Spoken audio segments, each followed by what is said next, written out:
It's good? We're good. You go ahead and Fire away. fire away.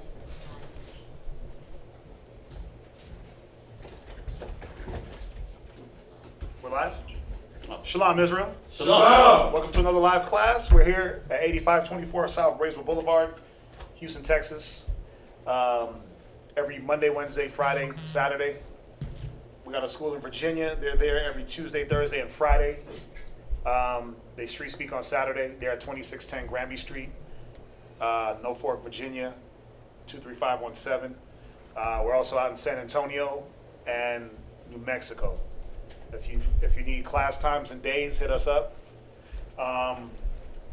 Check out the Hidden Truth Bible Show on YouTube, 5 Minutes of Wisdom, Israelite Media Corp. Make sure you like, share, subscribe to those different channels. You can check us out online. One of our businesses is Israelwear, so it's at isbhbk.com/Israelwear. We have a fringed up subscription service where you can you pay $30 a month. We'll get you a fringed shirt with a graphic biblical design, or you can do $70 a month. You get the shirt with the headband. So check that out at isbhbk.com/Israelwear. You can also check us out at sweetambiance.com for your smell good needs. Okay, if you need to reach anybody, I'm kind of going through this fast because we started a little bit late, and y'all have heard this a lot of times. If you need to reach anybody, I'm here in Houston. My phone number is 303-557-8979. If you need to reach, you can reach Priest Kazakia. His number, he's at, the number that he's at, we got to change it. He's at 757, one sec. He's at 757-300-4047. So if you guys are trying to reach him on the 2737 number and you're not getting a response, he's not using that number right now. So he's at 757-300-4047. All right. Any donations you'd like to give? We got the Wells Fargo. We got the Google Wallet. We appreciate everybody that has been giving. We're not back at our businesses yet, the mall. So we appreciate the support. That's it for the announcements. I said it. Yeah, that's it for the announcements. We're gonna continue and go into part 2 of our, as you see the title, what is it? Armor of God. And I know we kind of went off the point last class because of the questions, right? That ganja smoking demon keeps popping up for some reason. Oh, yeah.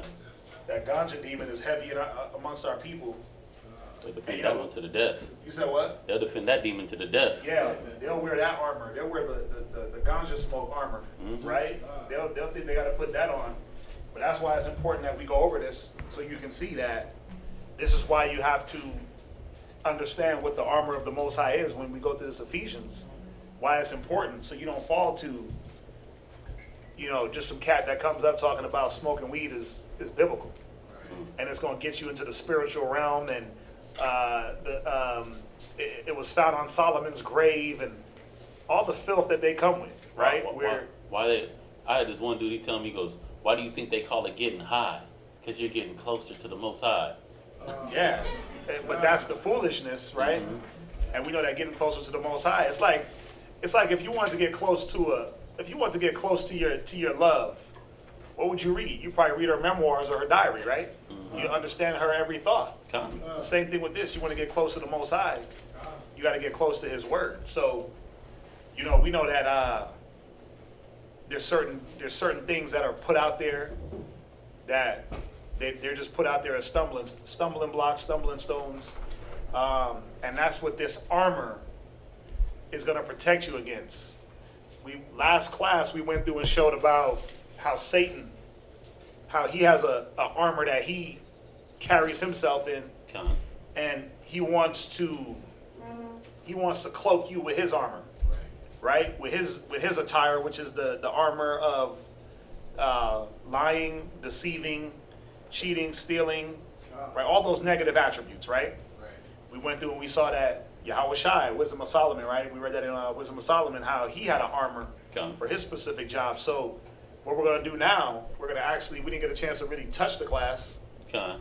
right? So what we're going to do now, we're going to go in and just break down this spiritual armor that it talks about in Ephesians. What is this spiritual armor that we're supposed to wear, and when are we supposed to wear it? How are we supposed to wear it? Why is this significant? Why did Paul write it? Y'all ever ask yourselves when you read certain scriptures, like, why do you write that like that?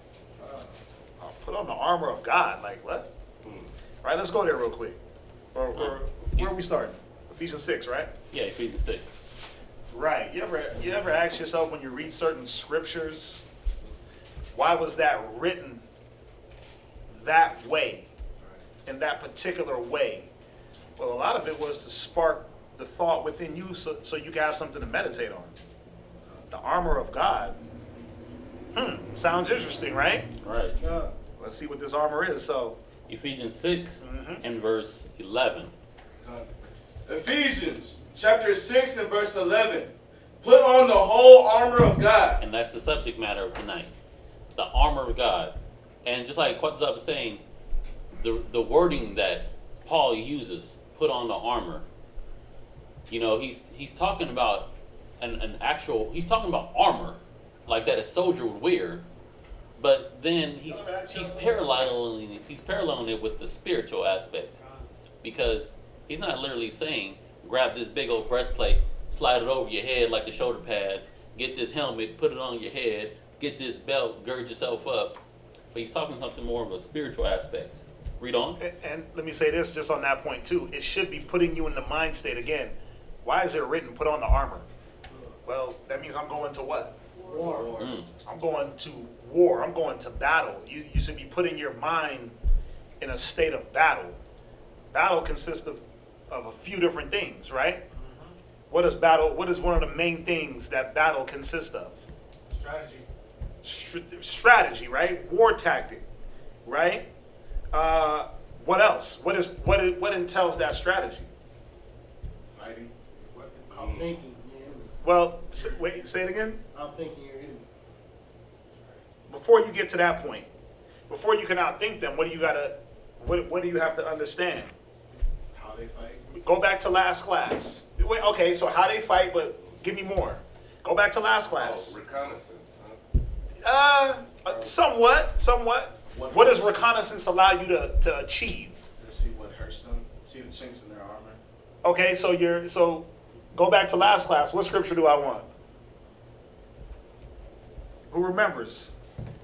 For we are not ignorant of Satan's devices, right? So what are you getting to understand about your enemy? You're getting to learn your enemy. Right. You learn, because even Satan has weaknesses, right? Or does he just have all strength? He got all power and we ain't got nothing. No, he has weaknesses. His weakness is our strength, right? We put that armor on. That's his. He can't penetrate. So it should be putting you in a few different mind states. But the first one is battle. But okay, how do I go to battle? How do I go to battle when I'm like, let's use America, right? Most wicked nation on earth. But when they go to battle, what do? Train. They train, right? But before Bush press the nuclear button, what does he go do? He has his consultants, right? He has his war strategy. He goes to his war room, right? The scriptures say count the cost before you go to battle, right? So you got to count the cost of this battle. But how do you count the cost? Counsel, right? Talking. Through the multitude of counsels, there's safety. So you put on this armor not just to say I'm cloaked up, but there's a mind state that you have to be in when it comes to battle, right? Think about it. Allies. When a country goes to war, they're like, okay, who's going to be my ally? Right? Who's my ally? So when we go to war, we got to say, well, who's my ally? You got to have allies. Ain't two heads better than one? Right. So it's all these things where, when I read this, I'm like, damn, armor? Most High is a man of war, right? He got angels. What do you call them? The hosts. Right? So you put all these different things together and you say, okay, the Most High wants you to battle. He wants you to fight. And he wants you to put on what's suitable to fight each battle. And that's what we'll go through. Go ahead, read on. Verse 11. Put on the whole armor of God, that ye may be able to stand against the wiles of the devil. And that's what we're fighting against. That's what the armor defends us against. And that's what the armor and the weaponry that comes along with the armor allows us to attack. Read on. For we wrestle not against flesh and blood. So right there, he's letting you know that it's not a flesh and blood thing. It's not a man. It's not a physical battle per se, like a wrestling match or a sword fight or a gun fight. Read on. Let's see if y'all were paying attention from last week. What are the wiles of the devil? Who remembers?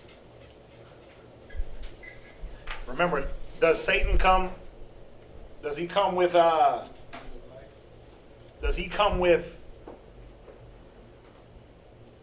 something that's unfamiliar to you? If you got a drinking problem, what's he gonna come with? He's gonna come with a way to make you fall into your drinking problem. If you got a lust problem, what's he gonna come with? He's gonna come with a way for you to chase the lust. He won't have to come with the lust per se, but he'll come with a way for you to follow after. Right? So his vices, his wiles or devices are, remember we said his devices are your vices? His wiles, his fiery darts, the things that he shoots at you are the things that you're already familiar with. It could have been something you already conquered. And here's the retest. Right? Let's retest that to see, did you really conquer that? Oh, I ain't prideful. Okay, let's see what's up. Here goes the shot to the pride, right? And let's see what happens. Let's see what happens if you take correction with a humble spirit. I'm not hateful. Okay, let's put you in a situation to see. Famous last words. Right. Your words, the things you say, the things you think, the things we say and think. These are the things we get tested by. Right. So Satan's wiles, the wiles of the devil, and then obviously there's all the other things outside of each person's own thinking. There's all the other wiles of the devil, right? Where he comes with the we always talk about it, the bad foods. It's funny, Locker Rob had his baby, and we were talking today. He had his baby, and he was saying that, when the baby first comes, the mother's milk is not always there right away on tap. So they got to hit him with the little bit of the little Isomil or Infamil. And he said as soon as she drank it, she sneezed. Dang. Now, what is sneezing a sign of? A sign of rejection, right? That's your body's way to expel foreign matter. So she drank it and she sneezed, and he went to the doctor. He's like, it's making her sneeze. They're like, oh, it's all good. They shot an arrow at him. Right. Boom, it's all good. All the babies sneeze. All the babies sneeze. Right? That right there tells me, like, these niggas know that it's not good. Right. But the way they do their trickery is, oh, no, it's fine. Everybody sneezes. Right. It's the norm, right? They make something that's not normal by trying to incorporate everybody into, oh, they all sneeze. It's fine, brother. Right. Can't let your baby drink that up. Right? And if he's not aware of what's going on, and if his rib is not aware of what's going on, what will she do? She won't put herself in a position to be able to breastfeed that baby so that she doesn't have to be attacked by that milk, right? Because that's what that milk does. It attacks their system. It's things like that we talk about, the way, these different movements, Black Lives Matter. That's a wile of the devil. That's a dart from the devil, man. Those are them fiery darts too, where I told you, I seen the meme. It was a dude standing there with a head covering on that said BML, Black Lives Matter. They pulled it off. It was like LGBTQ. I was like, whoa, but then it's real because who's behind that whole movement? 3 main women, lesbians, 1 married to a transgender, and then the whole other co-founders, they're all lesbian. Right. Now, contrary to popular belief, lesbians hate men. Right. Lesbians hate men. They do. They hate men. Contrary to, I know y'all think well, they try to be men. No, they hate men. They hate men and they hate black men. And that whole movement is against, contrary to what it says, Black Lives Matter, that whole movement is against black lives and Hispanic lives. So you got to see there's all types of wiles that the devil has to get us snared up, right? Right. You got to be aware. Again, pulling back the layers on things, because the devil, Satan, what does he love to be in? The details. The devil is in the details, right? He's in the fine print. Yep. He's in the place where you forgot to look. He's in the, oh, damn, I skipped that. Oh, yeah, that's where he's chilling. He's waiting. He's counting on you skipping that and skipping over and not being detail orientated. He's counting on that, right? That's another wile of the devil. So really, we can conquer. And as we go through and break it down, you'll see we got certain things that are in our spirit. You'll be able to wipe Satan out, man. That's what we want to do, right? Right. We through much tribulation. The scriptures talk about he that overcometh. Overcome what? The wiles of Satan, the fiery darts, your own mind state. I'm gonna throw this one out there. A lot of times Satan comes in you, right? In you. When you going that back and forth in your head and you're like, which way do I go? Which way do I go? And he's like, oh, go left. And you like, and then let me go right. And you like, wait a minute, hold up. Yeah. And you know that if you go left, that's really going left. You're going off. Right. Mm-hmm. And you follow that. That's where it first starts. So you can't really blame Satan for that. Yeah. A lot of us, man, Satan made me do it. No, he didn't. No, he didn't. You didn't count the cost of the war, the battle. You didn't counsel. You didn't do the things necessary to not fall. Right. Right? So go ahead, read on. I'm sorry. No, it's all good. Verse 12. Go ahead. For we wrestle not against flesh and blood, but against principalities, against powers. And where do a lot of those start? In our own minds. Right. A lot of those principalities and powers and strongholds, those are thoughts. They start in your own head, or they're implanted, right, from someone else. They're implanted because you see something and you want it. I got to go get that. Right. I need that. Right? What? I said covetousness. Covetous, greed, envy, hatred. These are the things that we're fighting against. We know that it's out there, but what about the devil that's in all of us? The internal battle. Yeah. The internal warfield. What about the satanic man in all of us? The satanic woman in all of us? Gone. That got to get conquered too. That's That's- first and foremost before you could even try to battle anything out there. Remember, avenging all disobedience when your obedience is fulfilled? Right. So we got to examine and look inside each one of us and say, wait a minute. Am I my own detriment? Am I my own devil? Right. What's that? I was gonna say, it was a movie, right? Uh-huh. It's with Vin Rames. Uh-huh. And I don't know if y'all, I forget the name of it. Uh-huh. But basically, it's a low budget movie. But long story short, he sells his soul to Satan, right? Mm-hmm. This Edomite. Uh-huh. But his father is Vin Rames. His father, Vin Rames, like supposed to be this big gangster, Right? but he died. Mm-hmm. So when his son got older, he wanted the power that his father had, right? And so what he ended up doing was selling his soul to Satan. And so Satan was like, well, look, he brought his father back in the image of Vin Rames, right? Mm-hmm. And so he's running around and he's conquering all these people. He's taking over drug houses and stuff like that, right? Getting them territories. It's in the image of his father, right? Mhm. So he's thinking that this thing is doing it. So he tell him, he said, look, I ain't your father. Damn. I'm here to do a job. I got a job to do, Mhm. right? Damn. And so when these guys start messing up, this image of Vin Rames, right, that's supposed to be his father, start killing them one by one in vicious ways. One dude, he like drilled a hole in his neck. Damn. And the other dude, he like cut him into pieces and things of that nature, right? Mm-hmm. And so we get down to the end of his best friend, right? And his best friend messed up somehow, right? By moving ahead. So he killed, in the image of Vin Rames, killed the dude's father and killed his best friend, right? But then when he looked in the reflection, In the mirror. it was Yeah. him the whole time. It was him. Yeah.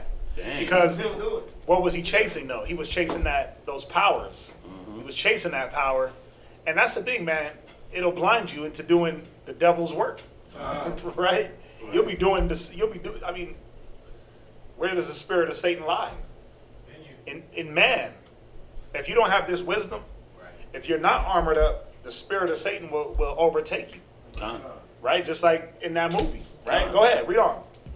Against the rulers of the darkness of this world, against spiritual wickedness in high places. Man, I like how Quadazar brought that out with the internal demon.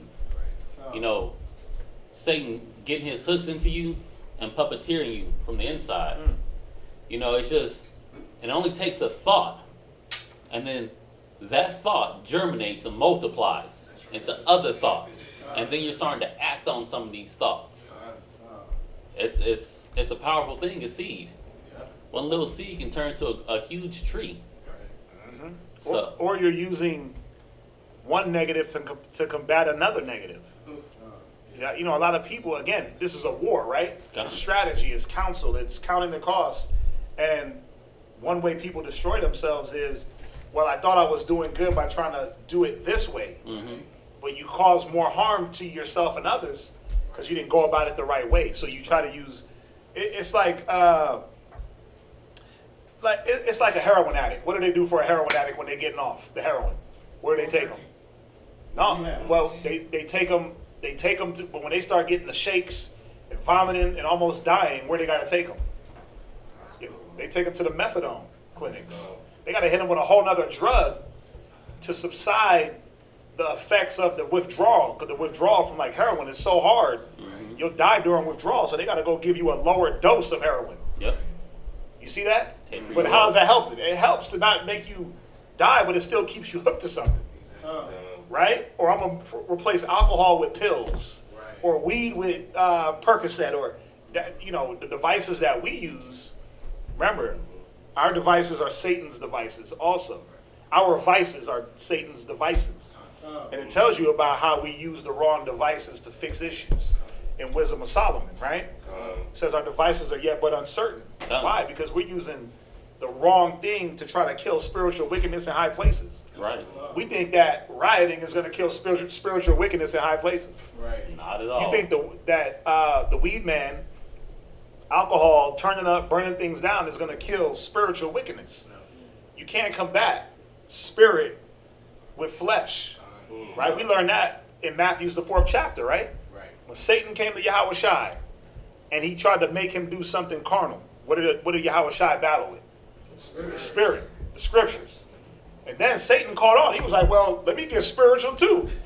But he just was one lower step under Yahweh Shai, where Yahweh Shai wasn't falling for that.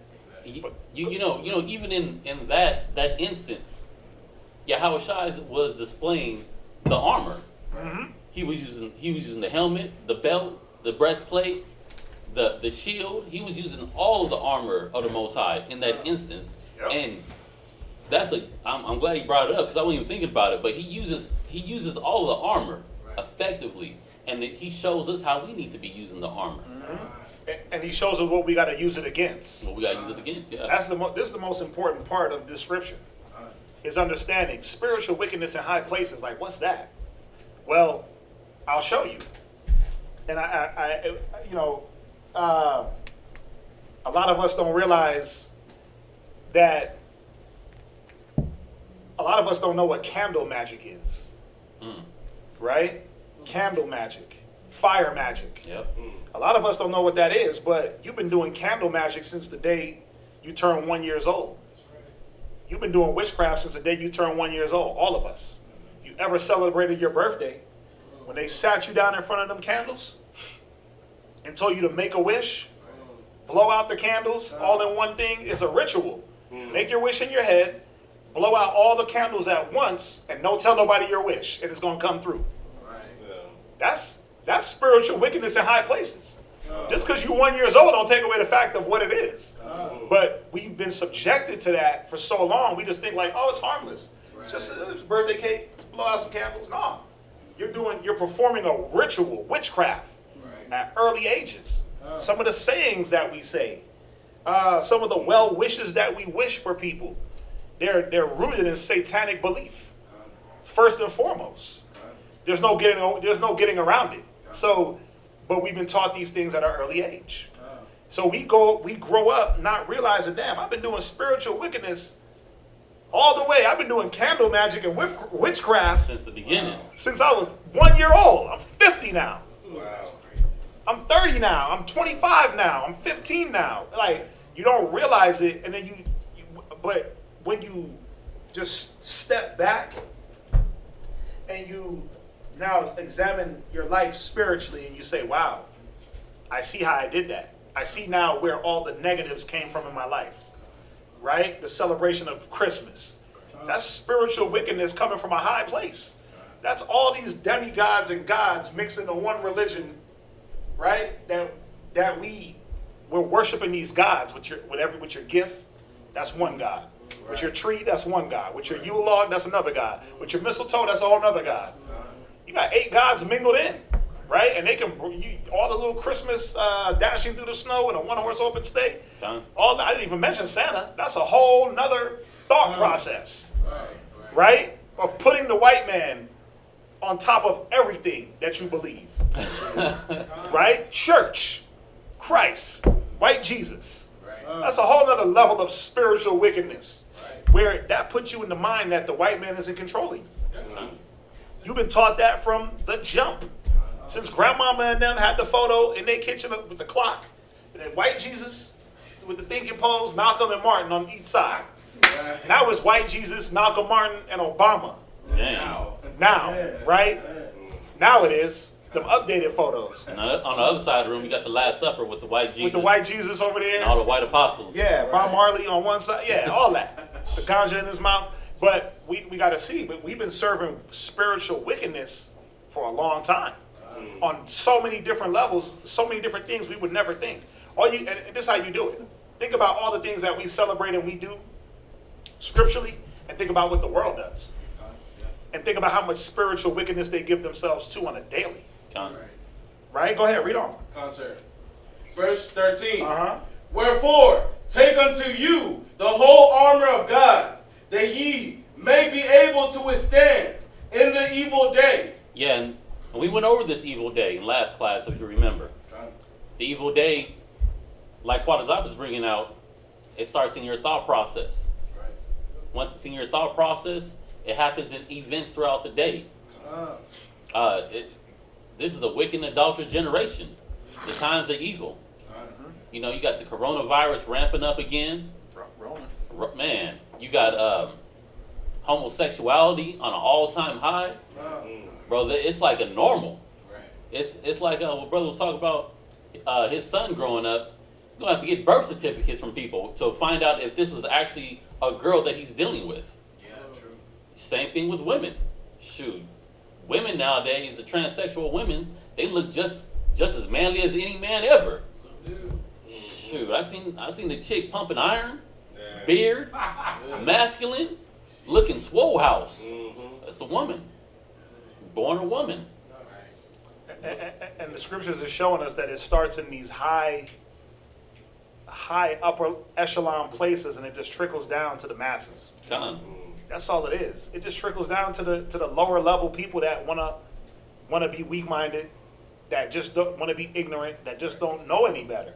A lot of us were just ignorant doing the things of the world. Some of us loved it. You know, some of us loved it. There were some things, man, growing up. I remember when I was 16, and it's weird. When I hit 16, a lot of things flipped in my mind. I was like, man, I'm not celebrating Christmas. I stopped celebrating Christmas. I stopped doing. I go eat for Thanksgiving. I ain't gonna front. I go eat because I didn't know no better. I was 16. About eating. Yeah, it was about eating for me. I'm like, I can see y'all anytime. Birthdays, I really didn't care. I wasn't tripping on no birthday. If I wanted a gift, I go buy my own gift. I wasn't really, I was even thinking about eating pork and all that stuff. It's like, man, I really didn't eat pork. I live with my aunt and my cousins. They be eating pork chops and all that. I'm like, well, listen, I'm gonna go to Burger King. I'd rather eat that than eat pork chops. And eating all that type of stuff. A lot of things click for us at different ages and different times. And for some, it didn't. For some, they didn't really see the reason why to look into things. You know, so, you know, we always got to remember, man, that spiritual wickedness, these spiritual things that are attacking, where are they coming from? Well, we know it's the enemy. We know it's the nations. It ain't just Esau, right? We know that he's the main culprit, but it ain't just Esau. It's all the nations, right? What happened? Scoot, move over a little bit.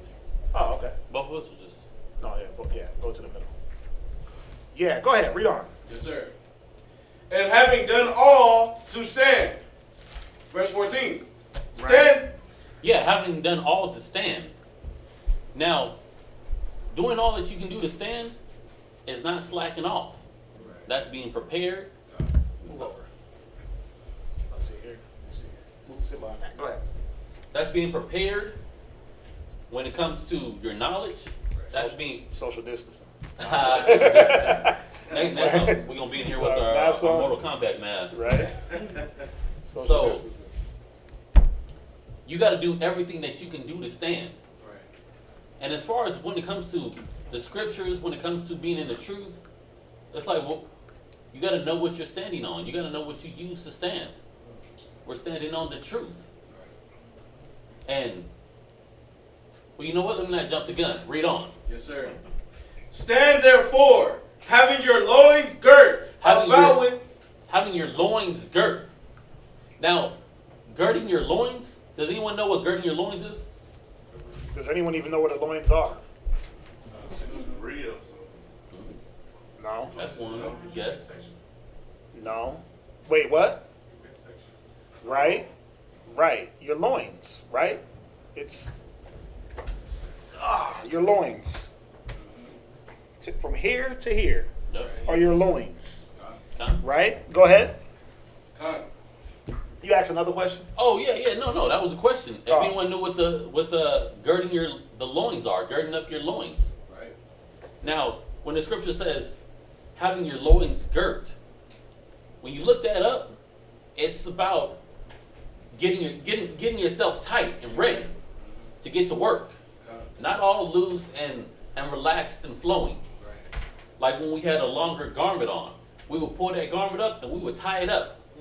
Tie it up tight on the legs so we can kick, so we can run, we can do whatever we need to do in that garment. When the scripture says gird up your loins, it says get ready. It's saying get ready for the work. Get ready for battle. Tighten up. I like that one. Tighten up. That's what it's saying. Tighten up. Get ready. Read on. Stand therefore, having your loins girt about with truth. With the truth.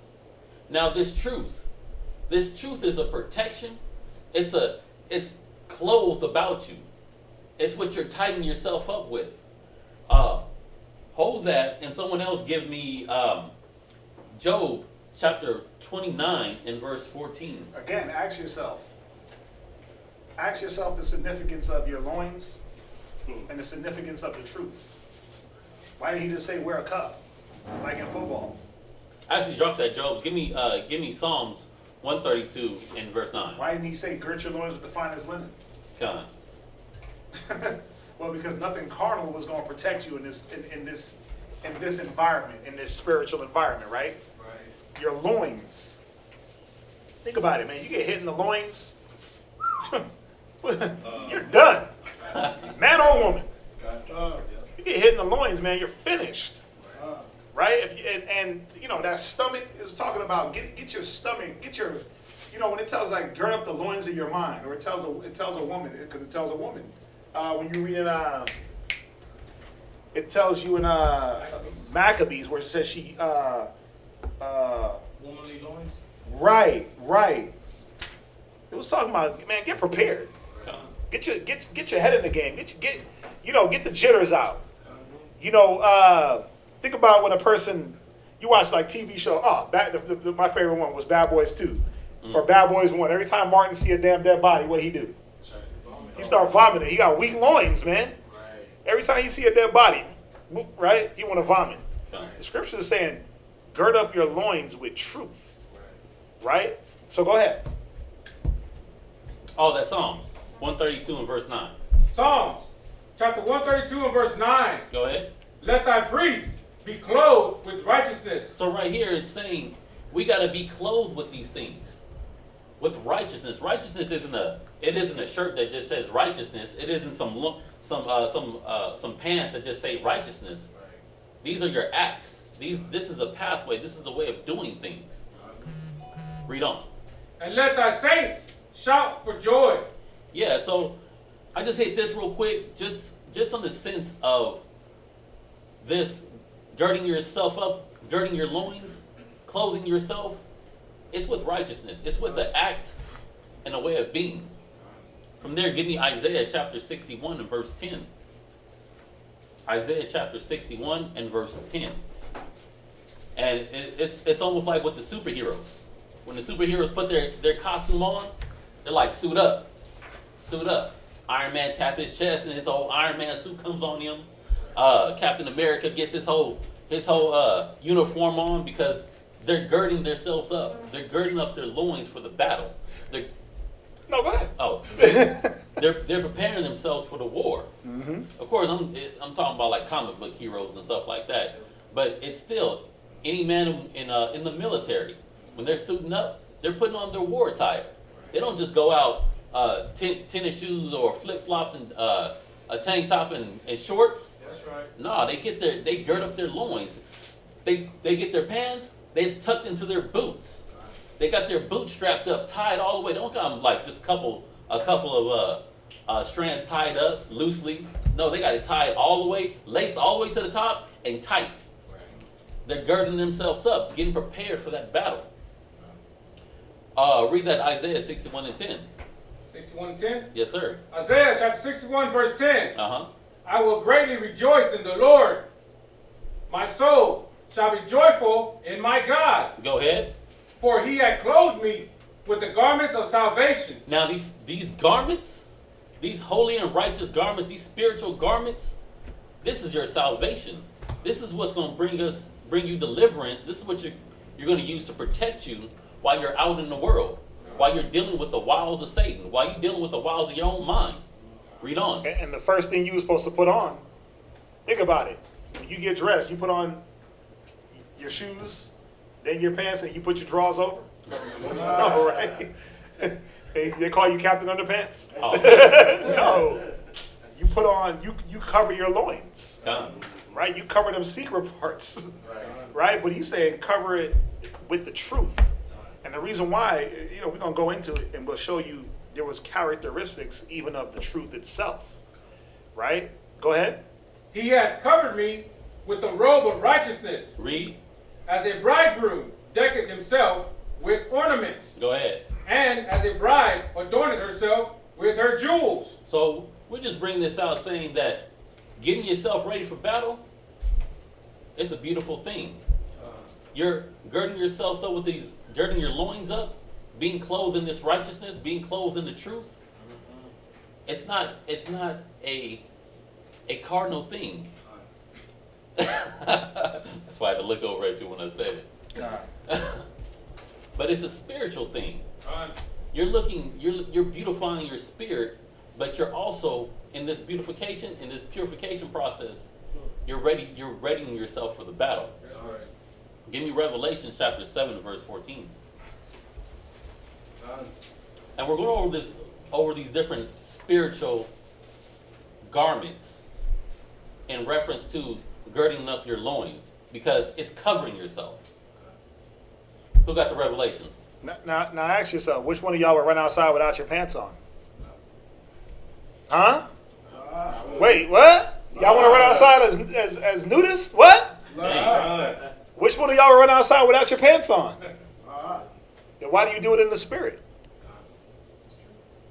Why do you do it spiritually? Why do we run outside with a shirt, right? A hat? You got gloves on, shoes and socks, but no pants. Y'all are like, what the hell is he talking about? Yeah, he's saying what he's saying. Wait, watch. Y'all are thinking like, what is he talking about? Come. That's the significance. Watch. Where you at? Revelation chapter 7 verse 14. Go ahead. Read that. And y'all will get it as we go on. And I said unto him, Sir, thou knowest. And he said to me, These are they which came out of great tribulation, Read. and have washed their robes. Have washed their what? Their robes. Go ahead. And made them white in the blood of the Lamb. Yeah, this is the righteousness. This is the girding of yourself. This is that righteous uniform that they made themselves righteous with. They washed it in the blood of Yahushua. They prepared themselves. They strengthened themselves. They girded up their loins with the truth. From there, give me 1 Esdras chapter 4 and verse 38. So the question is, why do we run outside with no pants on? God. You got this glorious armor. You got the breastplate. You got the helmet. You got your shield. You got your sword. Right? Mm-hmm. But you run outside with no pants. This is what we mean. Watch. Read. First Esdras chapter 4 and verse 38. Uh-huh. As for the truth, it endured. It does what? Endured. It does what? Endured. So the ones that can endure, they're pantsless, man. They haven't girded their loins. Yeah, you're completely exposed. Yeah. It says the truth endures. What does it endure? Watch. Read on. And is always strong. It's what? Always strong. So there's strength in the truth. It's always strong. Even when it's weak. He said, even when I'm weak, I'm strong. Right? Ain't that what Paul said? Go ahead. It liveth and conquereth forevermore. Go ahead. So the truth is a living thing. But it conquers. What does it conquer? Scriptures say, be not overcome with evil, but overcome evil with good. The truth is going to conquer evil. Watch, it's going to tell us. Watch, read on. With her, there is no accepting a person. Right? Or reward. Right, so there's no biasness in the truth. There's no leaning one way or the other. It's straight down the line. What's right? God. What's needed? Read on. But she doeth the things that are just. That are what? Just. Right, so there's no unjustness in truth. Y'all getting it now? Why I say why y'all run out with pants? With no pants? Go ahead. And refraineth from all unjust and wicked things. Go ahead. And all men do well like of her works. Go ahead, read verse 40. Neither in her judgment is any unrighteousness. Come on. And she is the strength. She's the what? Strength. The what? Strength. Come on. Kingdom. Power. And majesty of all ages. So what does it show you about these pants? That you can wear these at any season. It ain't like, oh, it's Labor Day. No, you can't wear them white pants, right? Isn't that the thing in Labor Day? When Labor Day hits, you can't wear white. I never understood You ever that. heard that? No, Yeah, I heard. Yeah. After Labor Day, you don't wear white pants. I didn't know that. Yeah. More foolishness, more garbage traditions, right? Yeah. My point is, these pants ain't seasonal. These ain't like summer pants. Like I got my capri pants on, but I got to switch them out for my shorts. But then it's wintertime, so I got to get my sweats. You know what I mean? With the extra little long john cushioning inside. Nah, these pants endure through all times. But how can we walk outside butt ass naked on the bottom? Half naked, some of us. I'm saying that because you see it in brothers and sisters when it comes to judging, when it comes to being just, when it comes to being fair, when it comes to just objective thinking in the spirit. It's not there. It's not there. Where we at? No. Last precept. Right, go ahead. Blessed be the power of truth. Right. Y'all see that, right? So the truth, man, is the most important thing. This whole garment is the first thing to touch you. God. It's the first thing to hit that. If you want to even just have yourself dressed up, and you like, gird my loins, that's the first thing that's on your body. Is these pants, and then everything else goes over it. This truth. Why? Because the truth is going to help you to endure. The truth is going to be the catalyst for all the other pieces of this armor.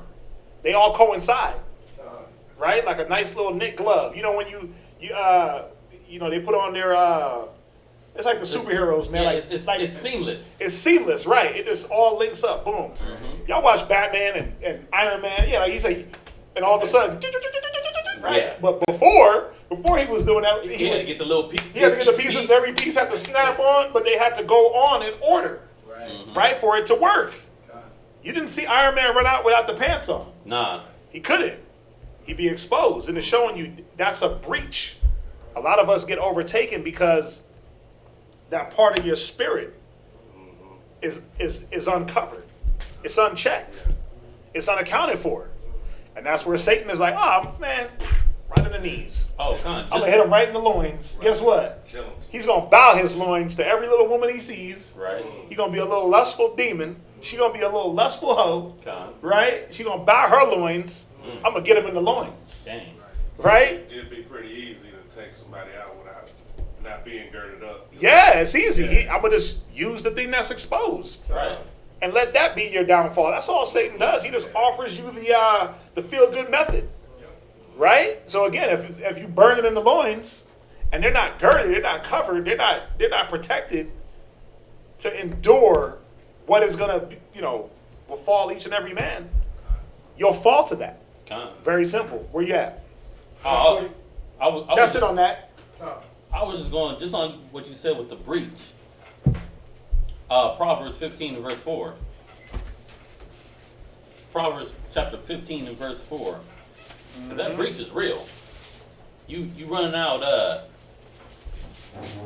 missing an article of clothing, whether it be your shoes, your pants, your shirt, and in this case, it's your armor. Who got it? Proverbs chapter 15 and verse 4. Read. A wholesome tongue is a tree of life, Go ahead. but perverseness therein is a breach in the spirit. Yeah, when you walking out like Quadzab is saying, butt naked, you got a breach in the spirit. Something's missing there. Something's missing inside, and it's reflecting on the outside. It's reflecting in your thought process, the way you deal with brothers and sisters, the way you deal with your co-workers, the way you navigate through this world. There's a breach in the spirit. You don't have your loins girded up, you don't have that truth with you. And transitioning, you're missing that breastplate. Go back to Ephesians 6, verse 14. Yes, sir. Second precept. And, obviously we know that verse 15 and 4 is talking about speech. But what is it that we do talk? We're supposed to talk. We're supposed to speak the truth.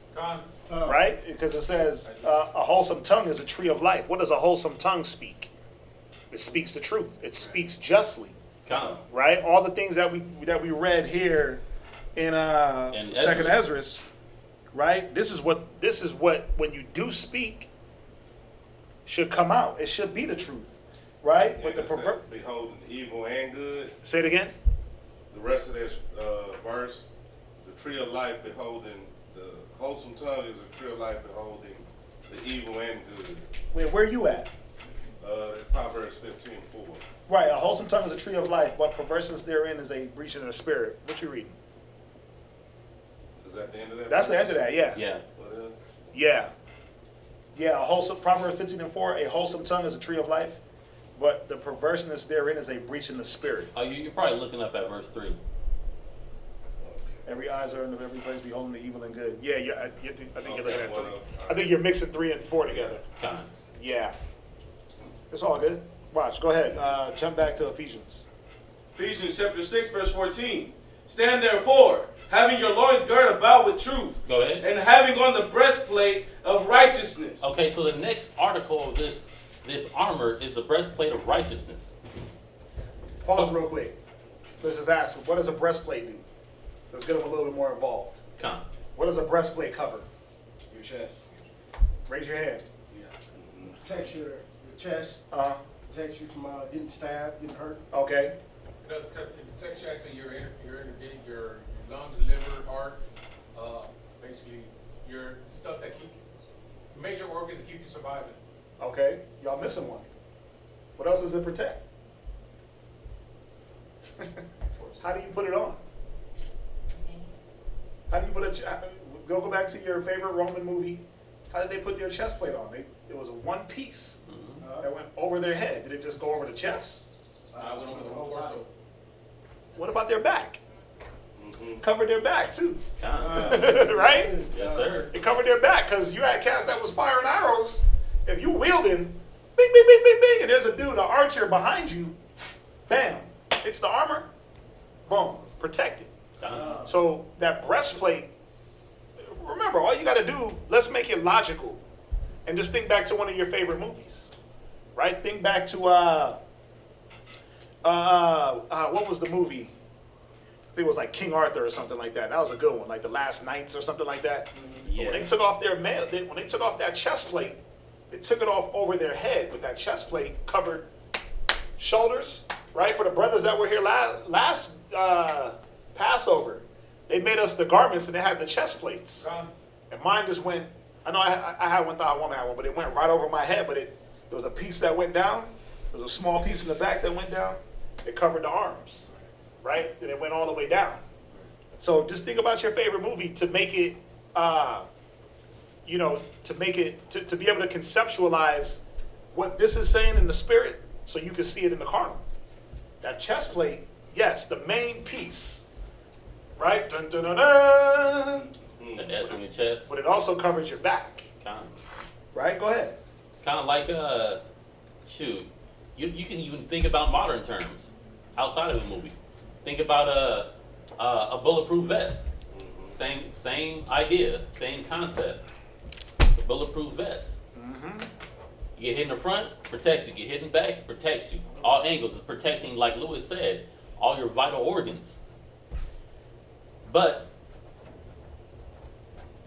there's something else that it's doing too. This breastplate of righteousness. It's keeping death away from you. It's protecting you, but it's keeping death away from you. Because if you get punctured in your lung, you can die. You get punctured in your heart, you can die. Someone give me Tobit, chapter 12 and verse 9. Right, and the answers y'all gave were right. It's exactly what Lewis said. It protects those vital organs, right? It protects your heart, protects the lungs, protects usually the chest plate will go down to the stomach. Yeah, about the waist. About the waist area to protect the liver, because that's when a person is trained on really how to fight, he goes for the vital organs. Like, That's right. y'all ever watched, what is the one when London Has Fallen? Yeah, with Gerard Butler. Gerard Butler. But the very last one, I don't know if y'all seen it, but he was fighting old boy. And he swung and he ducked under him and he just caught him. Bam! Right here. He just went and pulled the knife out and the whole fight stopped. He just stood there like, you got me. And he went and he just sat down and he just died. He just bled out. Vital organs. You get hit right here. What's that? That's your lungs. That's a lung. You get hit here, that's a kidney. You get here, that's a liver, right? It's this side, I Liver or believe. something. Right? So it was to protect vital organs, because when those get destroyed, what happens? Carnally, you bleed out. You can have internal bleeding, swell up, dead. You can't strengthen that either. You said what? You can't strengthen that part of your body. Right. You have to sit back and let that heal on its own. Right. If they did get a chance to repair it, you can't go do, you can't weight lift for your lungs, Nah. right? Or your heart. You can exercise them, but the even if somebody did damage you there, the healing process that it would take, you'd be out of the game for a minute. But guess what? Anyway, no, go ahead. Where we at? Tobit? Tobit 12 and 9. Tobit, chapter 12, verse 9. Go ahead. For alms doth deliver from death, Go ahead. and shall purge away all sin, Read. that those that exercise alms and righteousness shall be filled with life. You'll be filled with what? With life. So if you're not in the way of death, you're in the way of life. So this breastplate of righteousness, it puts you on the path of life. It puts you on the path of righteousness, because when you're on the path of righteousness, you're not dealing with the sin that leads to death. Does that make sense? You know, like the scriptures say, flee from sin like a serpent. You know, you're not flirting around with the sin. That's right. You're staying on the path of righteousness. And if you're on that righteous path, what harm is there on that righteous path? You know, you're purposely staying out of the path of wickedness. You're purposely not picking up some chick off of Bissonnette when you're driving down it. You're purposely not drinking alcohol to excess. You're purposely not trying to hit the crack pipe. You're purposely staying off of the ganja. That's right. You know, you're purposely staying on this path because that's a righteous path. You're staying on the path that the scriptures say that we should follow. We're staying on the path that Yahweh Shai laid out for us. And you know, they said something very important. Yeah, it's the biggest part of your body. Like if you deal with police, what are they taught? Beat your body up. They're taught center mass when they shoot, right? Double tap. They Two to the chest. two to the chest, one to the head. Why? It's the biggest part. It's the biggest mass that you can get. So when you shoot, you aim for that center mass. Satan knows that, right? When they shoot arrows, they're not trying to take headshots. They're going for mass, right? Sure shots. Sure shots. Now, I want y'all to think about it. The breastplate of righteousness. Now let's take it back to all your favorite superheroes. Batman. What do you have on his chest? No, but think about all your superheroes. From damn Spider-Man all the way to Iron Man, to Batman, to Superman, to Green Lantern. Hulk didn't have no shirt on. Nah. All the ones that wore a uniform, what was on their chests? Their symbol. Their what? Their symbol. So what was their symbol? But it was what they stood for. Some righteousness. It was what they stood for, that symbol, right? I am Batman. Con. I am Iron Man, right? Con. I'm Spider-Man. What was on your chest, that breastplate represented what you stood for. The breastplate of righteousness. Right? So as we dive in, because we say, oh, be righteous, but what does it mean to be righteous? Derek? What does it mean? What does it mean to be Yeah, righteous? because righteousness is a action. It's a verb, right? It's something you do. So what does it mean?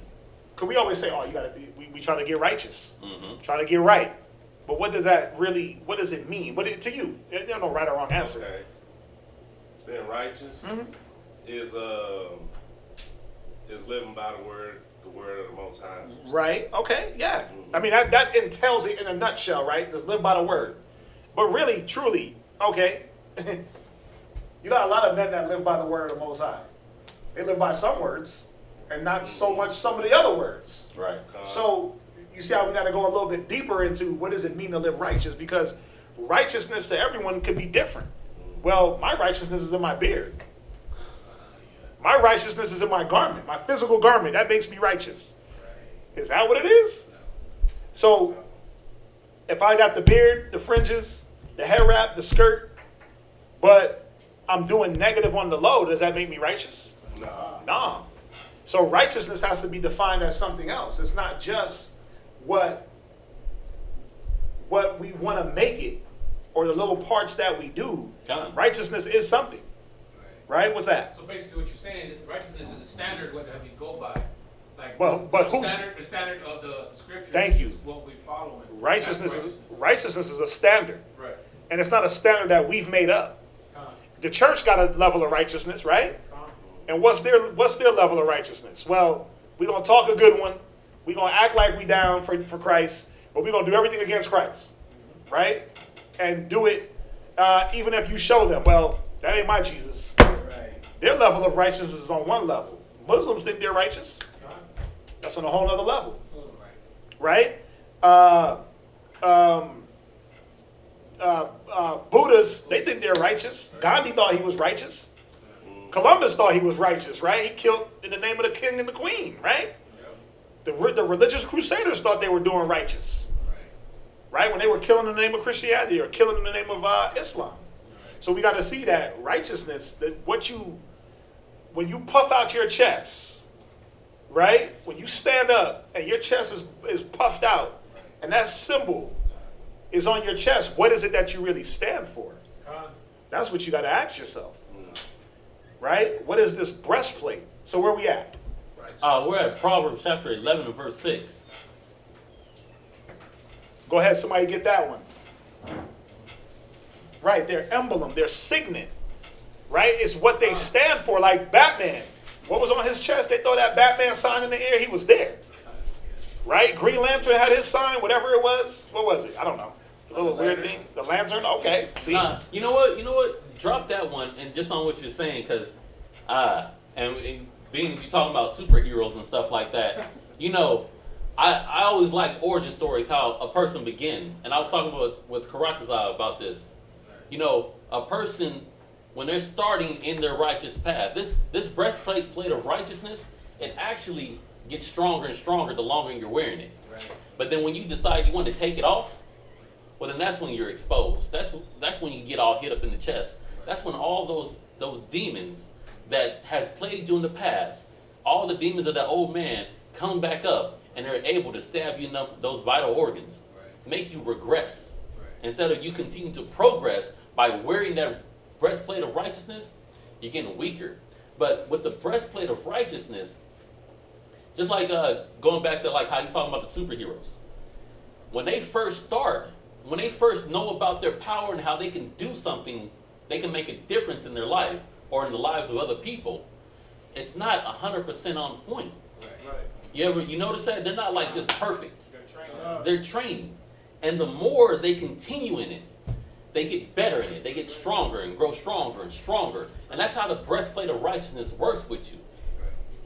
The longer you continue in that path, what happens is you do something repeatedly over and over again, you start building that, you start strengthening that neural pathway within the brain. When you first do it, it's a weak link. And then as you keep doing it, that link gets stronger and stronger, and that nerve gets thicker. That's why you're able to recite something easier. That's why you're able to redo a motion easier. Just like athletes, when they're training. Muscle memory.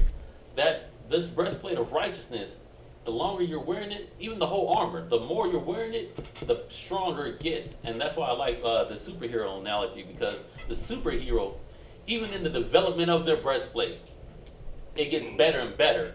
How many different armors does Batman got? How many different armors does Iron Man got? Well, think about Iron Man's first breastplate. The arc reactor was like this big on his chest. It was just a big light, and as we got to Iron Man 3, it turned into a nice little symbol. Right, let me not do that. Right. Might accuse me of something, but it turned into a symbol. It was a nice little glowy light. And you start doing weird hand things, they start saying you're part of the Illuminati, so I gotta be careful. Yeah. Right? But as the like what he's saying, the progression of a person, this righteousness is supposed to get better and better. So where we at? Give me Job chapter 17 and verse 9.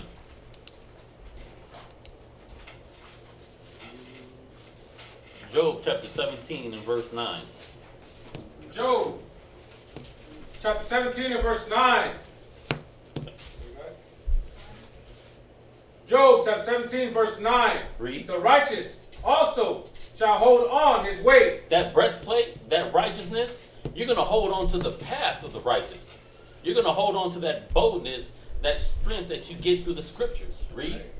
And he that hath clean hands shall be stronger and stronger. You'll be what? Stronger and stronger. So you continue. The more you continue on that right path, the more you continue in righteousness, holding on to that breastplate of the righteousness, you get stronger and stronger. From there, give me Proverbs chapter 4 and verse 18. Because we're not supposed to be, our attributes, our armor is not supposed to be getting weaker just because Satan shoots his wiles at it, shoots his darts at it. It's not supposed to be diminishing. In fact, the more we wear it, the more we use it, the stronger that we get with it. Read that Proverbs 4 and 18. Proverbs chapter 4 verse 18. Go ahead. But the path of the just. The path of the what? Of the just. Go ahead. Is as the shining light. Read. That shineth more and more until the perfect day. It keeps getting brighter and brighter and stronger and faster and sharper, more durable, more lasting. That's how that breastplate works. That's how that belt of, that's how the belt of truth is working. That's how it works when you girden up your loins.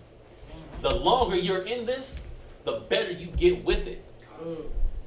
From there, give me Proverbs chapter 28 and verse 1. And as you're getting comfortable, this is Proverbs chapter 28 and verse 1. And as you're getting comfortable with your armor, with your weaponry, you start to gain a confidence. When you get this confidence, You're not afraid to step into different arenas. You're not afraid when someone comes and tries to combat why you do what you do. Hey man, that looks weird. Why you got those curtain bottoms on the bottom of your shirts? Man, why you got them tassels? What's up with them tassels? Man, y'all in some rock band? Y'all in a rodeo? You know, y'all some part of a singing group? I'm a dancer. Oh, you a dancer? Break dancer? I'm a break dancer. You know, you're able to have confidence and say, nah, you know what? The Bible says this. Look, this is why I do it. This is a righteous thing that I'm doing, because guess what? This says to keep me in remembrance of all the laws. Yeah, you think there are only 10, but guess what? I know there's over 600 laws. So read what you got. Proverbs chapter 28 and verse 1. Go ahead. The wicked flee when no man pursueth, Read. but the righteous are bold as a lion. The righteous is what? Bold as a lion. Yeah, because you got this breastplate on. It's been exercised, it's been tested, it's been perfected, it's constantly getting better and better. The more you're using it, the more you're wearing it, the longer you're wearing it. So when you step in these different atmospheres, you're able to poke out your chest like Superman. You're able to be confident in what you deliver. You're able to be confident in what you believe. That's right. You're not shaken by different doctrines. You're not shaken when people come with different questions. Like, hey, sis, man, why you wearing a head wrap? Girl, why you always wear a dress? You know, girl, some jeans, these jeans right here, these apple bottom jeans, they look real cute on you. You should get some of them. No, you got to answer for why you do what you do. You're secure. You're bold in the arenas that you're stepping into. That's right. But what is that boldness? Righteousness. The righteousness of the scriptures. Right? But what is righteousness? We didn't even touch that yet. What is righteousness? Your character. Right? But what about your character? Standard of the scripture. But in what aspect? Y'all not giving me nothing. Y'all just giving me answers, but y'all not giving me the answer. Well, you follow the example of Yahushua. Okay, so what was that example? He had many. Yahushua, he turned water into wine. That's the one you talking about? That's the example? When you're following his life, you got to put on his life. Right? Okay, so I'll give it to you. Go to Isaiah real quick. Go to Isaiah.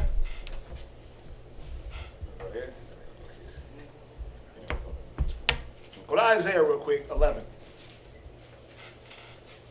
Start at verse 2. Verse 2. You can start at verse 2. Isaiah 11 and verse 2. And the Spirit of the Most High shall rest upon him. Right? The Spirit of wisdom and understanding. Now remember, we know that this is out of the stem of Jesse shall come, we know that's talking about Yahushua, but it's talking about all of us. Mm-hmm. It's talking about all of us. We all should be operating in this mode. That's right. Go ahead. The Spirit of wisdom Right? and understanding. Go ahead. The Spirit of counsel and might. Read. The Spirit of knowledge and the fear of the Most High. Go ahead. And shall make him of quick understanding. Come on. In the fear of the Lord. Mm-hmm. And he shall not judge after the sight of his I want eyes. y'all to pay attention here. He shall what? Not judge after the sight of his eyes. Go ahead. Neither reprove after the hearing of his ears. Now there's a what type of punctuation here? What is it? Colon. That's a colon, right?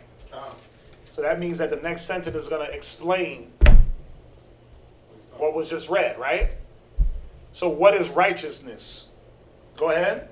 But with righteousness shall he judge the poor. That means that, what is it saying? He doesn't reprove after the sight of his eyes, the hearing of his ears, but with righteousness, he's going to judge. What is that telling us? That there's no one-sidedness. There's no, I heard, so I'm going to get emotional and go off of that. Or, well, I thought I saw, so I'm going to get emotional. You have that where men and women that are supposed to be operating on a level of righteousness, they'll reprove off of one thing. The Bible is telling us now you got to incorporate all the different spiritual gifts. Well, I heard, I saw, right? Now, think about how many times a person saw and they wrongly accused. Or a person heard and someone got wrongly accused. That's why the Bible always talks about saying 2 or 3 witnesses, right? For any accusation. Or bring a witness or bring 2 or 3 to judge a matter. That way that there was fairness. That way that there was nothing missed. See, I'm going here on this route, on this level of the righteousness, because you'll put on the breastplate. A lot of us will have it in the sense of, I'm physically putting on my garments of righteousness, my righteous apparel. Right. I'm physically putting on the righteous apparel. I'll wear the shirt. I'll look the Israelite part, right? I'll look like a wife. I'll look like a husband. I'll look like a man. I'll look like a woman. Children, I'll look like a child. But now when it comes to the thinking, spiritual part of it, it's like, throw that out the door. I'm not going to reprove the right way. I'm not going to ask the questions to be sure. I'm going to just go off of what I feel. I'm going to go off what I think is right. Now, what happens to a person that just goes off of what they feel is right, or how someone else is imposing on them or making them feel? There is no boldness there. No. It says the wicked flee when no man pursue. The righteous stand bold. What are they standing bold in? They're standing bold in their judgment because it's sound. They're standing bold in, yes, I'm wearing my beard. Yes, I'm wearing my, like he said, that's some funny looking, you look like a Power Ranger. Well, I'm going to stand bold in this. Because what does the Bible say? Right? What does the scripture say about the apparel? Oh, yeah, I'm going to wear my hair wrap. Yeah, I'm going to be submissive to my husband. Right? Well, girl, why you always cooking for him and listening to him and following and submit? What? Right. Nah, girl, this is 2020. Ain't no submitting over here. I got to get my nails did. You know how they be talking on Instagram. You know the Cardi B. Yes, How the hell she sound like a rat? Right? Talking with her neck. She tries to do what to a righteous woman? What does she try to do? Bring it to her level. Bring her to that level and take away that boldness. Take away that righteous judgment even in oneself to say, no, let me deal in this arena because this is what's good for me. I already dealt out there in that arena. I was already with the death and the destruction. And all they want to do is bring you back to death and destruction by doing what? They ridicule you. They try to bring you to their level. They try to put chinks in that breastplate. Now check this out. Go to Wisdom of Solomon 5:1. You can drop that. Go to Wisdom of Solomon 5:1. And y'all are going to see exactly what I'm saying.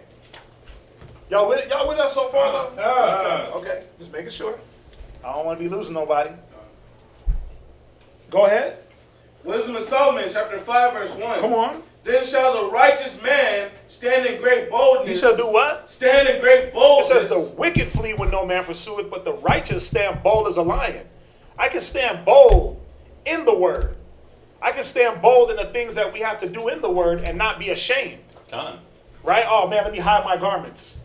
Let me tuck my fringes in because, let me do that. Let me tuck that in. Let me, man, I ride around in a garment. I ride around with a headband on. Most of the time when I'm coming to class, this is already on. I don't care. I'm always, trying to always be in a fringe shirt. Why? There's no shame.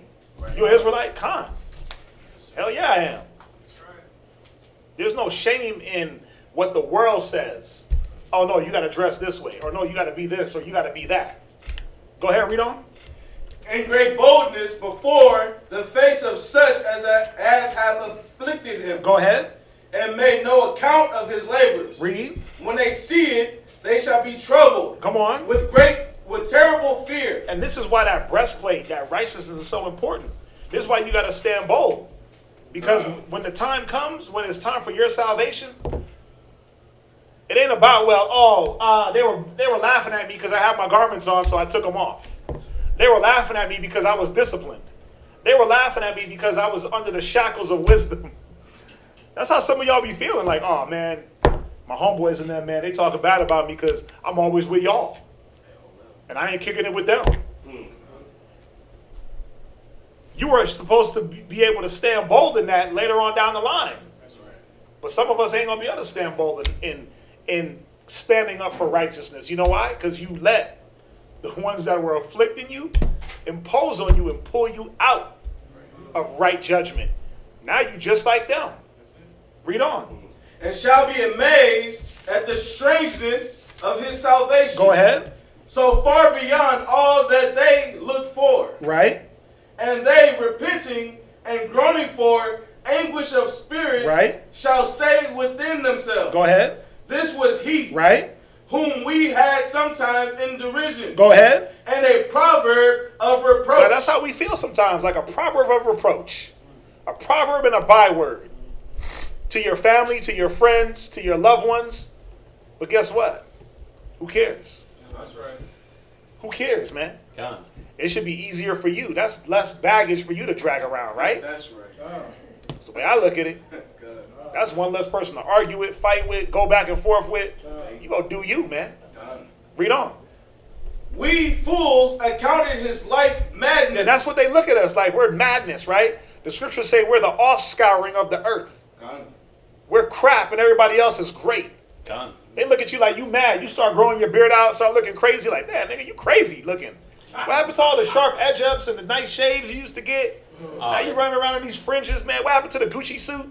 You know what someone told me on that note? That was like, man, he's really going through it. He's really in a low spot. Look how he let himself go. I'm like, You look rough. yeah, you look rough. Yeah, because that's no longer the concern. Like your beauty, you're not concerned about that. You concerned like, man, how do I keep fulfilling this righteousness? How do I keep looking the part, but also thinking and being the part?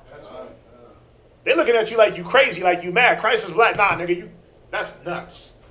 That's nuts. You know what's wild? Think about it. You got T.I. He on there talking about prophecies, 400 years, 1619, 2019. I'm like, Con. You got Carmelo Anthony. He on there. Israelites is this. Tribe of Ephraim. Ice Cube. Black Christ. What other celebrity? It's Fantasia trying to drop the truth. Tiffany Haddish, she talking about it. Common got taught the other day. You got all these people that are coming out, right? Kyrie Irving, even though he's on some kind of spacey kind of things. Kendrick Lamar. Don't call me black. I'm an Israelite, right? Now, first of all, we've been teaching that we're Israelites and that Christ was black for almost 60 years, almost 70 years in America, right? And people looked at us like, man, y'all are mad. I remember when I first went to my cousin, devout Christian man, right? Devout Christian. And I was like, look, read that. And he was like, nah. Like, what it says? Nah. But then, but the pork, nah. God blessed everything. Huh? Nah, you crazy. They used to tell me I'm crazy. Yeah. Them same family members is hitting me up. I heard we the tribe of Benjamin. Oh. I'm like, yeah. Where you hear that from? Must have been T.I. that told you. Right. Must have been Mello that told you. Ice Cube. They look at us like we was mad, like we was crazy, like what the hell are you believing in? Like what could, because what do they say? You're in a cult, right? But now the whole world is burning down. Yeah. The whole world has got HIV. The whole planet has got AIDS, man, right? In the form of COVID-19. Right. And for some reason it just keeps resurfacing, right? The whole planet is affected by, who was telling me, Lakarob was telling me about this dust storm that came from Africa. Think about that. I want y'all to hear this. A dust storm that came from Africa, blew over the Atlantic, Yep. and it hit Jamaica, it hit Puerto Rico. This is a dust storm. Wow. I'm like, what? He said, yeah, it hit Jamaica, it hit Puerto Rico, and it's headed to the U.S. And I was like, whoa, a dust storm? Now, I've seen dust storms. I've seen I remember we were in Arizona, and they had like a little dust storm, and it was bad. It was bad. The dust started doing this, and like a little tornado that started from the ground up. Right. And I'm like, damn, that was bad. But the Most High sending dust all the way across the Atlantic Con. to deal with this damn nation He and been to deal doing with it. our people. He been doing it. But he's been doing it. But what do they say the whole time? No, you're mad. Watch, read on. And his end to be without honor. And what happened to some? What happened to some brothers and sisters that were teaching this word 40 years ago, 50 years ago, 10 years ago, 4 years ago, 5 years ago? They did what? They fell off. They fell off. They didn't stand in that boldness. Yeah. They didn't stand in that right judgment. They fell off. They let other people impose on them, man. That's right. That breastplate it got dented up so much, they started getting pierced through. Right. Start hitting those vital organs, and what happened? They bled out. They didn't temper their armor. It wasn't tempered. Or the trials was beating on it so much, it weakened. That'll happen too. You got to strengthen this armor. It's spiritual. Right? Read on. Let's go to verse 7. Yes, sir. We wearied ourselves in the way of wickedness, Right. and destruction. Right? Yea, we have gone through deserts Go ahead. where they lay no way. No. You missed, read verse 5 and verse 6. You missed those two verses. You said to go to 7, sir? Read it. Yeah. No, I said read down to 7, but read, my bad. Read verse 5. I'm sorry. Huh. I did say that. I'm sorry. How is he numbered among the children of God, Right? and his lot is among the saints? Go ahead. Therefore, have we erred from the way of truth? We've done what? Erred from the way of truth? Now they sitting back like, damn, man, my pastor ain't been teaching me the truth. God. Man, cousin, you was right. Man, teach me more. You know what's wild when your parents hit you up? Like, advise me. My mom, she hit me up the other day. She was going through some things. She was like, I need you to advise me. I was like, cool, okay. I got you. I got your advisement. You know what I'm saying? Because now they're understanding that the things you gave yourself to, the security that you gave yourself to, this armor that you put on, that it was shielding you away from their nonsense. Now they're looking at you glowing like, oh my God, he got the real Iron Man suit on. What the hell's going on here? He looking like Iron Man, the Hulk Buster all in one. Right? And they're like, wait a minute, I'm over here in these ragtag garments of the world. Right? I'm in Versace, Louis, Gucci, Chanel, Dior, right? But I'm catching holes. Con. I'm catching bullets, man. Every time Satan attacks, he's going right through the Gucci symbol. Right through the two G's. That dart is right through the two G's. And it's like, I thought the G's was going to protect me. Right. They're looking at you like, how you not getting hit? Well, I got a different garment. That's right. I got a different cloth. I got a different tailor. You know what I'm saying? That's right. I got a different cloth and a different tailor. My stuff is bulletproof. My stuff is ignorant proof. My stuff is crazy proof. My stuff is drama proof. Right? Your stuff, it brings the drama. It don't protect you from nothing. It just make you look good. Yeah, Kinda. It make you look gay. It attracts the drama. Yeah. But they think like, oh no, I got the Dior, the Versace, I'm supposed to be good. The whole time, you've been armoring up, stepping away from the madness, and now they get to see it like, oh wow, we see it now. Go ahead. And the light of righteousness. And the what? The light of righteousness. Yeah, they see that chest plate illuminate like Iron Man's, right? Yeah. That thing is just shining like, dang, what the hell's going on here? Read, but what it is remember, it's nothing that they can see physically on you. As far as like, oh, he's wearing a armor. It's the way you carry yourself and move and act in situations. Go ahead. And the light of righteousness have not shined unto us. Come on. And the sun of righteousness rose not upon us. Right? We wearied ourselves in the way of wickedness. Yeah, and that's the thing. I'm worried about the carnal garment. I'm worried about that. The whole time you were over there like, nah, I got to put on these righteous apparel.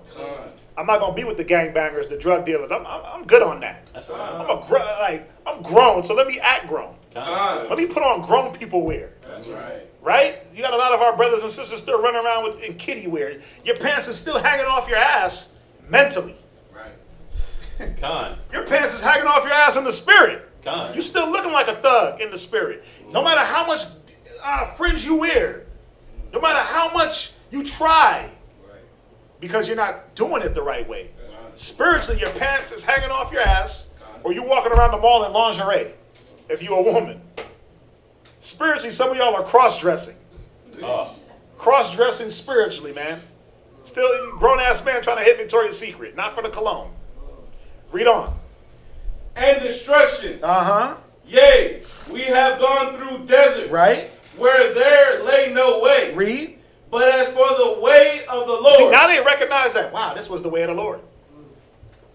This was the way of the Lord.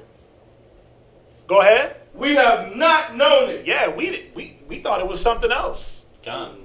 We thought it was the prayer cloths and the anointing oil. We thought if we just showed up to church, we'd get it. Right? We thought, oh no, that Christ died for us to eat pork and smoke weed. We thought that was the way of the Lord, right?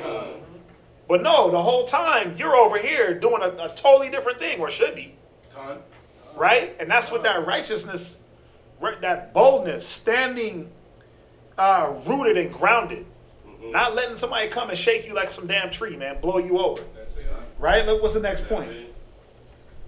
Right? Go back to Ephesians. The sub-Saharan 6:15. dust storm. Oh, is that what that is? Think about that. A sub-Saharan dust storm blew over the Atlantic. Con, I every time they talk about that, it happens every other year. A dust storm? Dust storm. Dang, I didn't know that. Ephesians chapter 6, verse 15. Go ahead. And your feet shod with the preparation of the gospel of peace. Yeah, your feet being shod, that's putting like shoes on. That's putting like not having something open-toed, but actual shoes. And it says with the preparation. When people come and they try to challenge you, or they try to pick your brain about why you do what you do, why you act the way you act, are you prepared? Are you prepared with the gospel? Are you prepared to deliver them the good news? Like when someone says, oh, you're one of those Israelites, those black Hebrew Israelites? They're like, well, the black part was put on us, we're just Hebrew Israelites. When people are like, oh, are you guys one of those guys? You're one of those guys that be yelling and screaming on the street corners? And Yeah, it's like, yes. yeah, it's like, yeah. But am I yelling and screaming all the time? Am I yelling and screaming at you? Right. So Right. you're prepared. Like, give me 2 Corinthians chapter 8 and verse 10.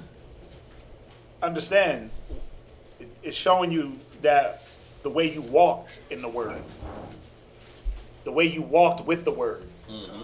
You weren't walking and handling the Word deceitfully. Con. You weren't always like, hey, you the guy that be on the corner yelling? Yeah. Like you said, I yell there, but I'm not yelling now. Right? I'm not always on one mode. Con. I knew how to deliver the Word in different ways, but this is how I walk. This is what I walked in and walked with. Yes, sir. Mm-hmm. Go ahead. 2 Corinthians chapter 8, verse 10. Read. And herein I give my advice. This is my advice. Have your feet shod with the preparation of the gospel of peace. Read. This is expedient for you Go ahead. who have begun before, Read. not only to do, but also to be forward a year ago. You know why you got to be forward a year ago? So when these different things come up, you're ready to answer. Right. You're ready to deal with it. Right. You know how to move. You're light on your feet. You're not second guessing. You don't have to stumble over your words or like, oh shoot, they're talking about baptism. I know it's not the dunking in the water, or oh, they're talking about the Holy Trinity. I know that God, Christ, and the Holy Spirit is not the same person. But dang, I don't know how to talk it. I don't know how to guide them through the scriptures or even explain it to them in any way. That's why it says, let your feet be shod with the preparation. Be prepared for these things when they come around. Be prepared, like, as you're listening, how Quadazal was talking about the whole armor being seamless. Right. They all have the same type of attributes. They're seamless together. That's why you can talk about one and even reference another. So this preparation, you're forward. You got to be forward a year ago. Right now, what y'all are doing, y'all are getting forward a year ago. Because right now, you can quote me. Next year today, if Yahweh Shai don't come back and deliver us from this wicked kingdom, you will be challenged with some of the stuff that you've been learning this year. Yes, ma'am. I find myself from time to time really having to calibrate, your armor. So sometimes when things come up, Mm-hmm. depending upon what the situation is, you may have your armor on, but you'll get attacked with it. Yep. Sometimes that's where you can see the So just like with machinery and cars and things like that, you have to keep it maintained. I like in order that. to I make like sure that. It's in good working order. Perfect analogy. Perfect analogy. Coming from the rib of a man that works with machinery. It's like when David took Saul's armor. Con. And what did he say about the armor? I didn't test it. Well, he said, I haven't proved it. What does that mean? Social distancing. I don't know if this armor is going to work for me. Your armor, what you arm yourself with may not be the thing that's going to protect me. Con. Wasn't too big. He was able to wear it. It wasn't too big. He just said, I haven't proved it. Right? It's just going what the sister is saying, where how do you prove your armor, though? You have to get hit. No matter what, you're going to get hit. You're going to get hit, and that's where you know, but you don't want to get hit to the point where it's a death blow. Right. So what does that mean? I got to know how to play defense, offense, right? I got to know how to bob, weave, move around in my armor. I got to be able to move around in this world. I got to be able to adjust to different circumstances, right? Con. Like, taking it back to the superheroes, Batman. Remember, what was it, the third Batman, Dark Knight Rises, when he got all beat down, and he came back to, what was Samuel L. Jackson? No, not Samuel L. Jackson. The black man. The dude that makes his armor. He went back to him. He was like, Morgan Freeman. He was like, I need these lighter. Cut these so I can move my arms. Right? He said, adjust this. These need to be bulletproof. Like, he went back. He was like, okay, I'm getting cut. I can't turn my neck. Right? He was like, I gotta be able to turn my head. Like the old Batman. Yeah, the old Batman just... There's a robot. He was like, I gotta be able to turn my head, bro, and be functional. Yeah. I gotta have functionality. It can't just be this stiff robot. Right? Because even that, you open yourself up for attack. Hey, turn around. You just turn your whole body and get hit. No, the whole point was to be functional and be fluent and move around and. Just on there knowing how to adjust. That today I caught an Uber to the mall, right? And so it was a lady in there, and she ain't see the shield or whatever. She ain't see the pomegranate, right? So I'm just sitting in the back seat, and I forgot how we got on the conversation. But she was just like, yeah, you know, I done ran across a lot of people from, you know, Christians and Muslims. She like Black Hebrew Israelites, stuff like that, things of that nature. And Just ease we that in talked there, about the Black Lives Matter and the rioting and stuff like that. And so on the ride, you know, to the mall, I said, you know, I said, how come the answer is never the Bible? You know what I mean? How come it's always the rioting, the looting? I said, you know, so by the time we get to the mall, right, this whole conversation happened.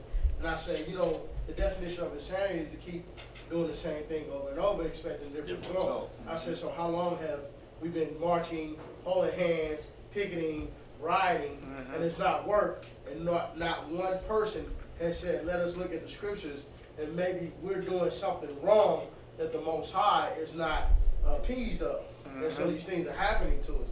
And she said, you know what, you're right. She said, you're right, we should look toward God. I said, right. I said, research the Israelites, sis, and I slammed the door. Right, you left her with that, but it's real. Like, we try to do, it's like your armor gets hit in the same place every time, and your whole arm falls off, and you're like, damn, well, put my arm back on. You go back and you don't protect that shoulder. You don't protect that blind spot. You arm don't get cut assess off. your armor. Reassess your armor. You don't make up and say, you know what? Let me get the covering that covers, right? And you come back, you get hit. Satan hits you in the same place. Damn, here we go again. And it's we can't do the same things looking for the same result. Con. Go ahead. Where you at? 1 Peter chapter 3 and verse 15. 1 Peter chapter 3 and verse 15.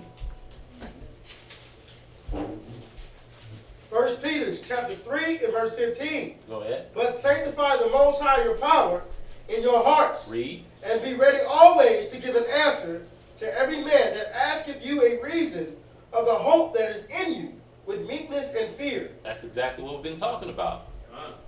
That staying ready, being prepared. Having your feet shod. You know, you got these shoes on, because Paul, you got to think about what Paul is delivering, what Paul is dropping, and how he's equating each piece of the armor. shoes you walk around in, you move around in. You got to have light shoes. You can't have something heavy that weighs you down. If you got to always try to think hard on something to give someone an answer, you're not ready. This answer, this dart that Satan is shooting you with, you don't know how to move and pivot with it, because you got these heavy boots on. You're like, how do I answer that, or how do I respond to that? Hold on, I'm not quite sure what to do. No, you got to stay light. You got to be ready to give an answer for your faith. I was thinking about Ali. Oh, in the meantime, give me Proverbs chapter 15 and verse 23. I think about Ali. Ali, he trained so much, but there was one thing that Ali realized about the heavyweight division. Ali knew that the heavyweights they stayed planted-footed and they were sluggers. Yep. Flat-footed and slow. Flat-footed and slow. So Ali worked on his feet. He prepared his footwork. He looked at guys that were smaller, that moved, that knew how to move, and he trained with them. He shod at his feet for the preparation for the battles that he had to go through. It's the same way in the scriptures. Think about these, like Zabak, Kazak, Quatazak, Thahawam. Put me in there. When these brothers are answering questions, they just like boom, boom, boom. The scripture just flies out. Like they're light with it. They don't got it's somewhere. I know it's somewhere in here, around this area, or you know what? That's me. I think. Don't put me in there with them. Nah, they just be boom, boom, boom, and that's how Ali is when he was in the ring. He prepared his feet so he can move. Find the opening, pop that jab, hook, move around. And when you're prepared with this word, with this gospel of peace, you're able to deliver it because it's peace. It's peace. It's our hope. It's what we believe in. What you got?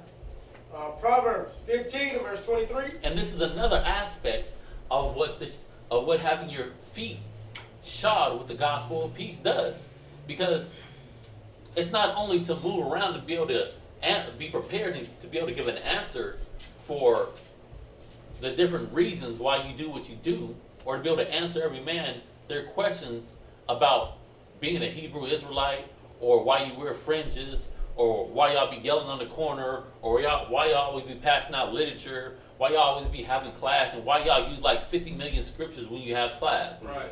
It's more than that. Right. Read what you got. Proverbs chapter 15 verse 23. Go ahead. A man hath joy by the answer of his mouth, Read. and a word spoken in due season.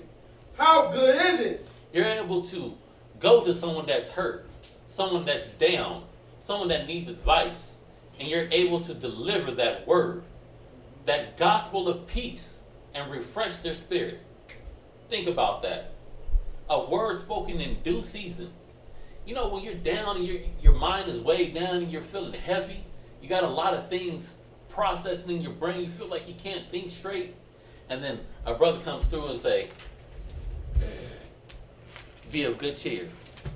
Be strong and very courageous. They dropped Joshua 1-7 on you. They dropped Joshua 1-7 on you. You start, you know what? You're right. The Most High is with you. And your spirit is just refreshed. You're able to continue to go through whatever situation that you're dealing with. You're able to continue to endure and overcome. That's why it says a word spoken in season, in due season, that right word at the right time. You had something, Lewis? Yeah, I have a precept to go with what you're saying. What you got? But it's actually in the second precept, but I'm going to read the full. It's in Acts 17:11. Go ahead. These were more noble than those in Thessalonica, in that they received the word with all readiness of mind, and searched the scriptures daily, whether those things were so. So you have to search the scriptures daily to keep this word in you and be able to give an answer to what you're doing. You got to keep your face inside the book. True. In order Facts. to give an answer. Yeah, and being ready to give an answer, it's also being ready to deliver. Because our people are hurt. Our people are down. When we go out and do flyers, you see the crackhead, you see the weed head, you see the alcoholics, you see the person that's just down and depressed. Our people got PTSD. Our people, Israelite PTSD. Israelite PTSD, post-traumatic stress syndrome. They got it. And you see it all over them. I was just thinking about that as I was driving up to the school. I seen a dude sitting at the bus stop, and he just looked like he out of it.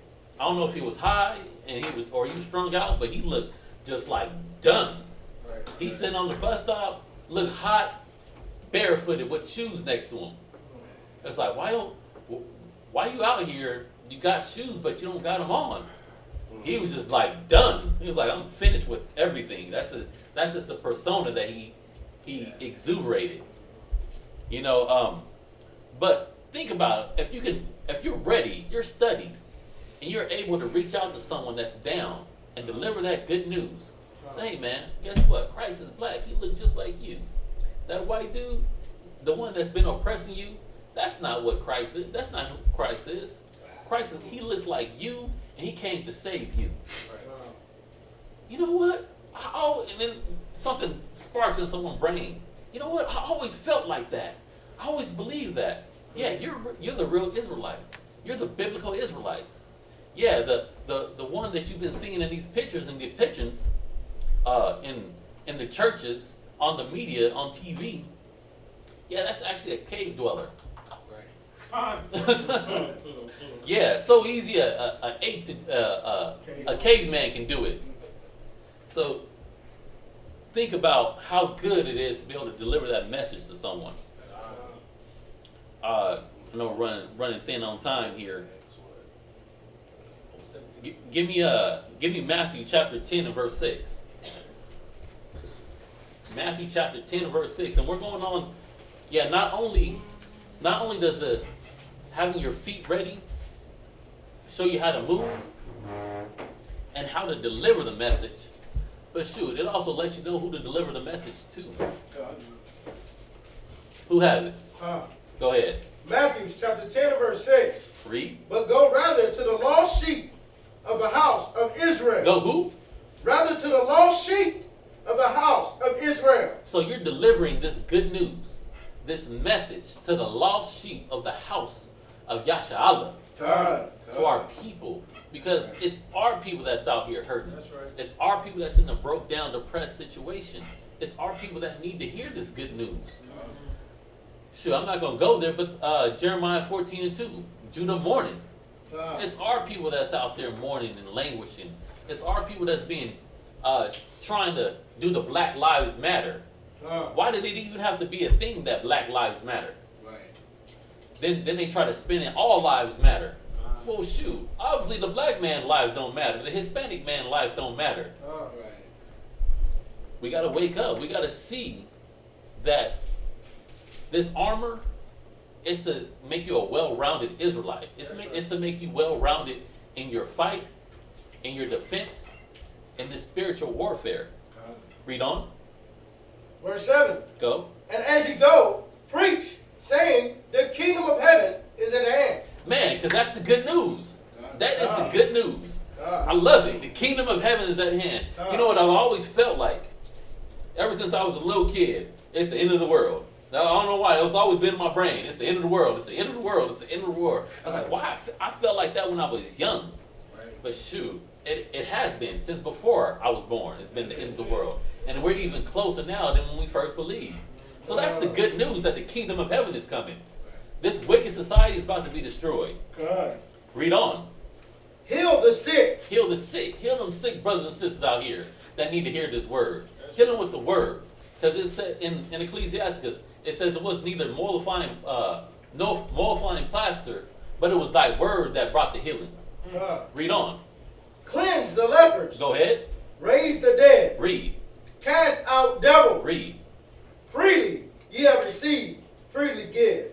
And that's what it's about. When you have your feet ready, you're ready to answer and you're ready to give. You notice it's an offensive and it's a defensive skill to be able to move your feet real well. That's right. Let's jump back to Ephesians. Give me Ephesians chapter 6 and verse 16. Ephesians chapter 6 verse 16. Go ahead. Above all, taking the shield of faith. He said above all. above all the other attributes, make sure that you got this. Read. Wherewith ye shall be able to quench all the fiery darts of the wicked. Because he's going to be shooting these shots at you. You got to have your shield ready. You got to have your buckler. A buckler is a type of shield. It's a smaller shield that you're able to wield and fight with.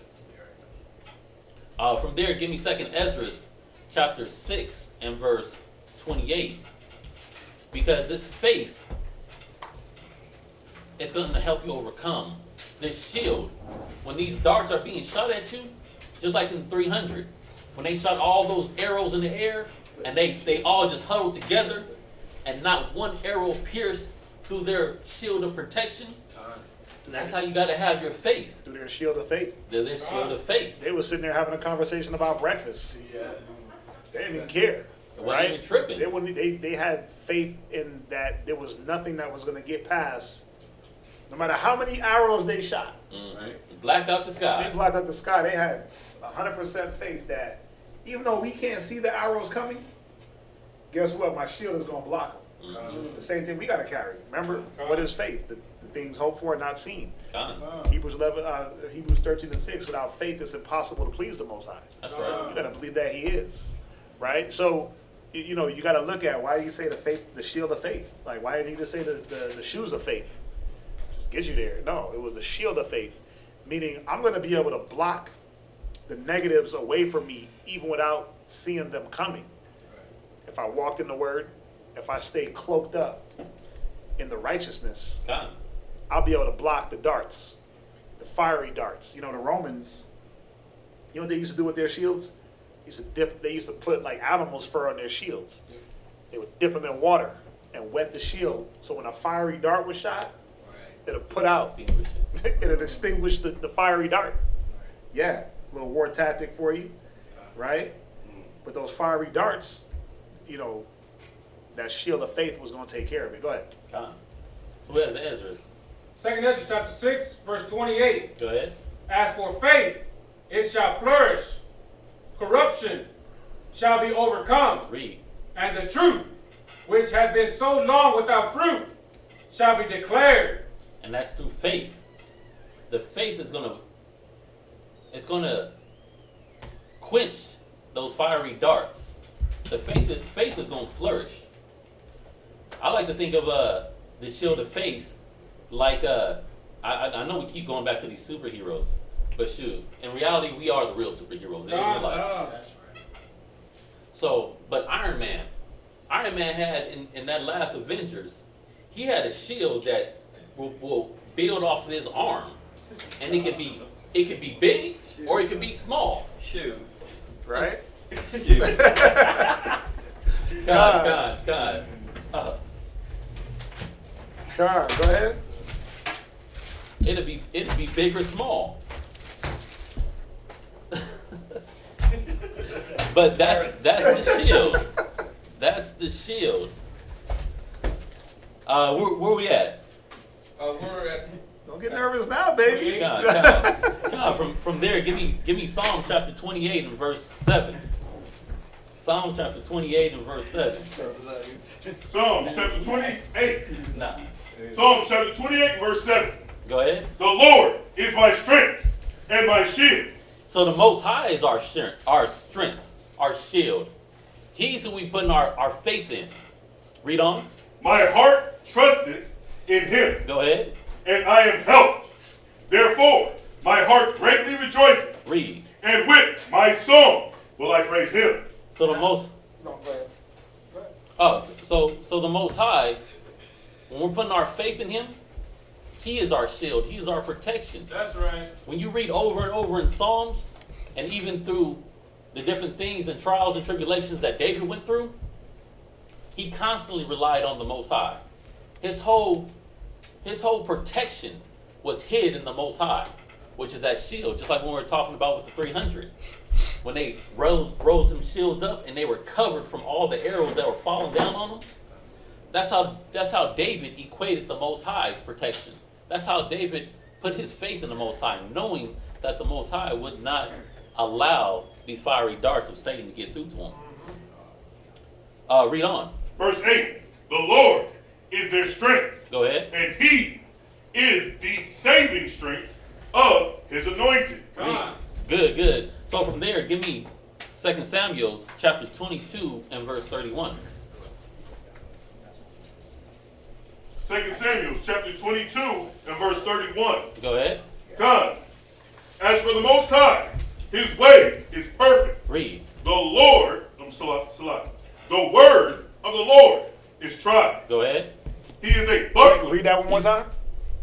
The word of the Lord is tried. It's what? Tried. Read it from the top. Come. As for the Most High. Because let me say this.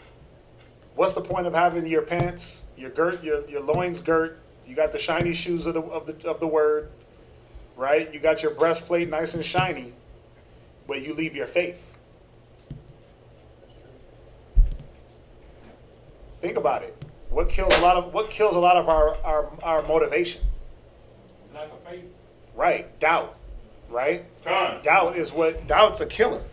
A lot of brothers and sisters roll in doubt. You got the shiny garment, you looking great, you looking bulletproof, and the one thing that you need to knock a few things down, a few darts, is that faith to just push you right to the next level. That's right. But what happens? You forget the shield. Come. You like, damn, I left home without my shield. Man, I got my sword, I got everything, but the faith, it says above all. Because it is the most important thing of this whole spiritual armor. Remember, Hebrews 13:6, without faith, it's impossible to please the Most High. And I like this scripture. Read it again. Come. 2 Samuel chapter 22, verse 31. Right? As for the Most High, his way is perfect. Right. So what does faith allow you to have to do? You got to walk in the way of the Most High, not your own way. Right? Go ahead. The word of the Lord is tried. Right. But what happens when things get tried and you're not faithful? Because what happens with us? We get tried and we don't know which way it's going to go. Right? Come. The word says you're going to go through fire, and you start going through it, and if you don't have the faith that you can walk on coals, And not right? get burnt. And not get burnt up. If you don't have that faith, what's going to happen? Your trial is going to swallow you up. Go ahead. He is a buckler. He's a what? Buckler. Go ahead. To all them that trust in him. Yeah, he's that shield. Yeah, he's that shield of protection. And, I looked up buckler. Now, a buckler is a real dope shield because it's more mobile than having like a big shield. Right. So, like, you can... This is the one that's attacked. It's the shield. Oh, let him break it down. He's the armor guy. Go ahead. Yeah. It's the shield. It's the shield. So when you have, if you're proficient in two weapons, right? So you have a dagger and you have a sword in Right. one hand. You can still have your buckler, is what covers your Forearm. your forearm. So you can still use it as an offense and defensive weapon with your other weapon while using your sword. Right. That and to me, that's why the buckler is a dope shield. But David is equating that buckler as his trust in the Most High. He knows that when he puts that up, when the sword is coming down when he puts it up for a defense, he has faith in the Most High that it's not going to slice through or crack or destroy his buckler. He's saying the Most High is his buckler. Yeah, there's no sword that can go through that shield. The one important thing is that your buckler is always attached. Right. So you don't Can't forget it. It's not something you hold on to. It's attached to your forearm. Right. So your hand I is see free. what you're saying. Your hand Okay. is free, so it's Right. always there. So it's attached to the forearm. Yes. So you can't forget that. No. So what happens if you do forget that? You might as well forgot your arm. Yeah. You know? Right? You might lose it. Right? Curses the man that made flesh his arm. Con. Right? So the Most High got to be that shield. That's right. Was that it? Con. From there, let's go back to Ephesians. Right? Yeah. Right? Yeah, we're going to go like a few minutes over. 6 and 17. Ephesians chapter 6 and verse 17. Go ahead. And take the helmet of salvation. Now, the helmet of salvation. The helmet, just for time's sake, I'm not going to ask you a whole bunch of questions. The helmet is protecting your head. Con? Well, let's ask them. Let's ask. Can a helmet save you? Bring you to the kingdom? No, right? Can your favorite baseball cap with the Houston Rockets logo, can that bring you, your favorite hairstyle, can that bring you to the kingdom? Wow. So why is it saying a helmet of salvation? What is it telling you? What is this telling you? Anybody can shoot an answer out. Go ahead, Lewis. What I'm thinking of that is it actually protects you, let's say from the wiles of the devil, saying these wicked thoughts are coming at you. Right. That your scriptures that you have formally stuck inside your head, they're going to keep them from coming in. Right. You better battle out. Right. It's like Magneto. We've been talking about superheroes, it's like Magneto. He wore that helmet to do what? What did he wear the helmet for, sir? God. Go ahead, Aria. To block himself from psychedelic Attacks. Psychic attacks. Right? Right? He blocked himself, that helmet of salvation. We wrestle not against flesh and blood, but against principalities, against powers, against rulers of darkness of this world, against spiritual wickedness in high places. This is what that helmet was supposed to do. Now, and it was also supposed to be a reminder of where am I headed? Where am I going? What am I trying to get to? Y'all see that? Go ahead, read on. Or Proverbs chapter 4 and verse 23. Because we're talking about the mind. We're talking about protecting what's up here. Proverbs chapter 4 verse 23. because ain't that where the first attacks happen? Right in the mind. Right in your mind. Sometimes you got to wear a shield inside your shield. That's it. Block your own thoughts. God. But a lot of the times it's what's trying to penetrate your mind. Go ahead. Proverbs chapter 4 verse 23. Keep my heart with all diligence. Now, y'all know when the scriptures say the heart, it's talking about the mind. So it's saying keep it with all diligence. Read on. Keep thy heart with all diligence, for out of it are the issues of life. Yeah, so the salvation, it's an issue of life.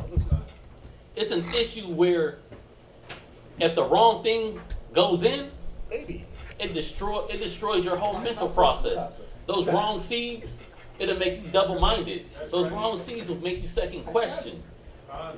If you're not keeping your mind secured, you'll be in turmoil within your household, within finances, on your job, dealing with brothers and sisters. So this helmet is supposed to keep your thoughts and your thoughts focused on the Most High, because when your thoughts are focused on the Most High, think about it. This helmet of salvation, being that it's your mind, it also activates the other armors too. Because if you're keeping your thoughts on the Most High, you're going to keep yourself in the way of righteousness. If you're keeping yourself in the way of righteousness, you're keeping your loins girded with the truth. If you're keeping your loins girded with the truth, you have faith in the Most High, and you got your buckler, your shield, to protect you from these fiery darts that Satan might shoot at you. Right. Mustafa said it online. Salvation is supposed to be on our minds. And if that's always the thing that's on the forefront of your brain, then you'll do the rest. Remember, everything works for each other. The righteousness, the breastplate, the truth, the girding of the loins. Yes, sir. If that's on your mind, then you're not going to forget. You're not going to walk outside with no pants on. You ain't going to walk around barefoot and looking crazy. Right? You're not going to forget the helmet. Think about it. You got cats out here taking real headshots. They call them headhunters. They're going right for your brain. Like the way things are designed these days, it goes right to the intellect. Everything is to challenge your intellect, to show you that this wisdom is not applicable for this time. I hear that a lot lately. I've been hearing that a lot lately. Like, that was Bible time. That was that time. That was at that time. Well, no. Well, it says the Most High don't change. It said it's for this time and for all times, right? We read about... This shall be written for the generation to come. Right. We even read in Esdras where it said the truth endureth forever. Right? So it's always about who's trying to attack my intellect when it comes to this word. Don't it happen? Doesn't it happen daily where someone comes up like, you a Muslim? Why you don't eat pork? That's an attack on your intellect. Right? Why you wearing those clothes? Why you hang out with them? They're attacking certain things about you that's supposed to propel you to a higher level. And those are logical things that we deal with daily. Like think about what we deal with online daily. All the new brothers and sisters got to deal with. God. Like I know it's repetitive, but it's like we're armoring you up to get ready for it. Because when you click online, what's gonna happen? Somebody new is gonna say, "Oh, you can smoke weed," and right? I mean, it's repetitive, but that's what we're dealing That's with. what it is. Yeah. It's I know it's trash, but it's like that's what the cards you've been dealt, and then you have to battle your way through that. Especially if it's a demon on you, right? Then it gotta be like, well, man, it's open season on smoking weed and teaching. Or drinking and teaching. Yeah, or drinking and teaching. Yeah. Now it's like that. With a young person and a person that really hasn't let go of those things are now you're betwixt. You're betwixt the two. You got one person, the mother-father figure, trying to discipline you and stop you, and you got the other person. He's cool. The homeboy. He want to hang out with me, smoke weed, get high, and I can teach the Bible. The block. Right? Right. So, I know, man. Well, when I listen to us, it's like, damn, we got to keep going over this, but we get so many new brothers and sisters trying to learn. It's repetitive. It's like we got to keep reminding them what's out there. If not, we go on and start teaching, and then that brother's alone on the internet, and what's getting him? Oh no, you can be this. You can. It's about women. It's about, and the truth is what? What happens to the truth then? Yeah, but it's corrupted. Yeah. It's corrupted. It's no longer really about the Most High and Yahweh Shai. It's now, no, you can be fleshly and be in the truth, right? And that's totally opposite of what the Most High is showing us. So, It's no longer about this spiritual garment. Again, it's about the outward appearance of things. right. I could remember we talked about the righteousness. What's righteousness to you? Well, righteousness to me is my beard, my fringes. But then what about the mental? It's about the outward. So that's where this is very important to knock off those misconceptions that it's about establishing my own righteousness. Because ain't that what they do? Somebody the other day. I rarely click on other brothers, but somebody sent me something, and the brothers was talking about the spiritual man, and I was like, wow. I'm wondering, and maybe y'all can tell me, is that rare online? The inner man? Like The spiritual? spiritual man. Like, you see, we hit on it a lot. Yeah. We sometimes drown y'all with the spiritual man. Right, well, we got to. Yeah, Right. we're constantly on that. You know, but when you get online, whoever, I mean, I'm sure y'all been, is it out there? It's rare. It doesn't come up as often. And you, I don't listen to a lot of it, so I'm asking. Right. But yeah, that's a problem. Right. Because everybody's always, we were talking about it on the ride up. It's when you come in, it's naturally, you get fervent. You're a Judite man, you're a black man, Hispanic man, you're fervent. The white man has already oppressed you, depressed you. He's automatically the devil. So that attack mode is already on. So you're trying to increase, you're trying to get the knowledge in, and then it always is about the knowledge, right? Because you need the knowledge. My people destroy for lack of knowledge, because thou hast rejected knowledge. So you need the knowledge. So, but somewhere it was supposed to even out, but it doesn't for a lot of brothers. It's still about the knowledge, and they're still in the truth, and the outward man ain't changing, and the spiritual man is not armoring up and using these tools, and then he starts veering back into the old. It's like you still a nigga, but you in the truth. Right. Because heaven got it. No, because I wonder You're if still a nigga, but you in the truth. I wonder if heaven got a ghetto. Like it's that mentality. But like, that's what we want. We want that because it's easy to us. It's easy to be a nigga and still be in the truth because everything else is too hard, bro. Y'all making it too hard. It's too much. Y'all, what is this about? What y'all doing? I'm gonna go over here where they said I can still smoke weed. I can tell what is the one cats say that women ain't nothing, you don't have to You ain't gotta teach teach them. them. Like, That's out there? yeah, Oh. yes, Yeah, like a whole camp. a whole camp teaches like, a woman ain't nothing, you don't gotta teach them, and Yeah. you can treat them like trash, right? God. Yeah. So you got that out there, so it's a lot, yeah. How is it easy though to be a nigard and be in the truth? Aren't you convicted? Doesn't the Most High? Well, not necessarily, because when I came in, it was about the knowledge, and it was knowledge. And I remember on the West Coast we would get taught a lot of the spiritual men, not so much on the East Coast. It would be breakdowns, Revelations breakdowns, Genesis breakdowns, and it wasn't that they weren't talking about it, because I remember nights in Brooklyn we would be talking about the spiritual man also. But the thing is that it was like almost 70-30. It was almost like 70-30. So you're getting all the breakdowns. Like, just look online. Look at mostly, talk about what's the most debates. Debates, yeah.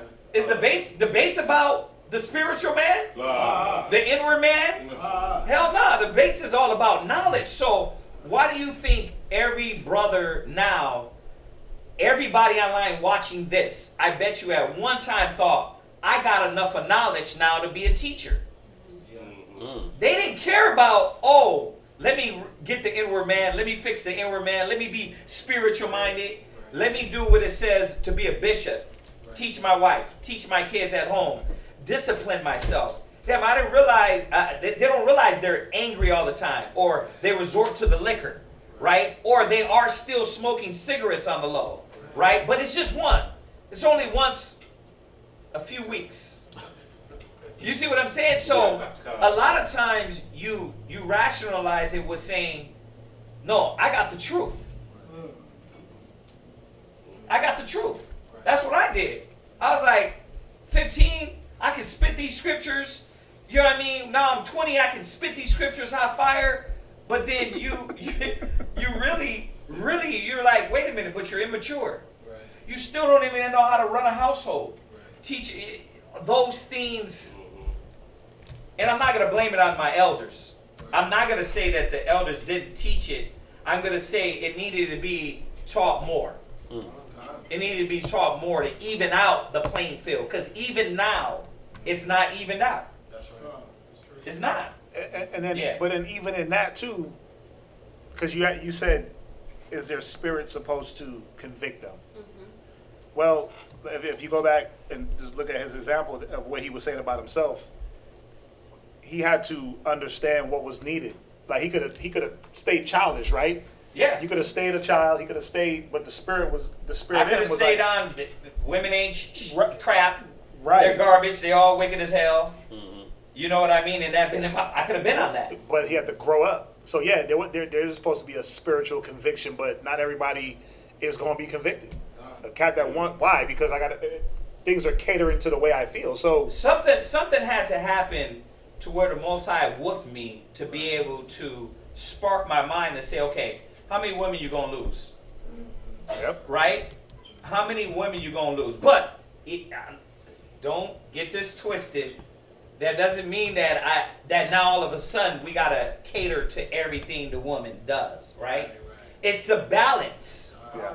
Because even in the same is like, I still gotta realize now that when my wives need to be checked, I gotta check them. So it's a balance. But I know before I was on, you out of order. If she go not as thou wouldst have her, cut her off and give her a bill of divorce. I was on that. You gave me mouth, I go get another one. Because I was young, sexy, and fly, you know what I mean? Hey. But that's how we be. Like, we like young and we can do that. Oh, you young? Yeah. But when you get older and they ain't coming like that, you gotta rethink. You gotta be like, when you got responsibilities. I need to get my spirit right. You know what I mean? Or get back in the gym. But it wasn't just the woman. It was some ways the Most High on my way growing up. The Most High had to show me, look, this is the check. Brothers don't realize the check. Right.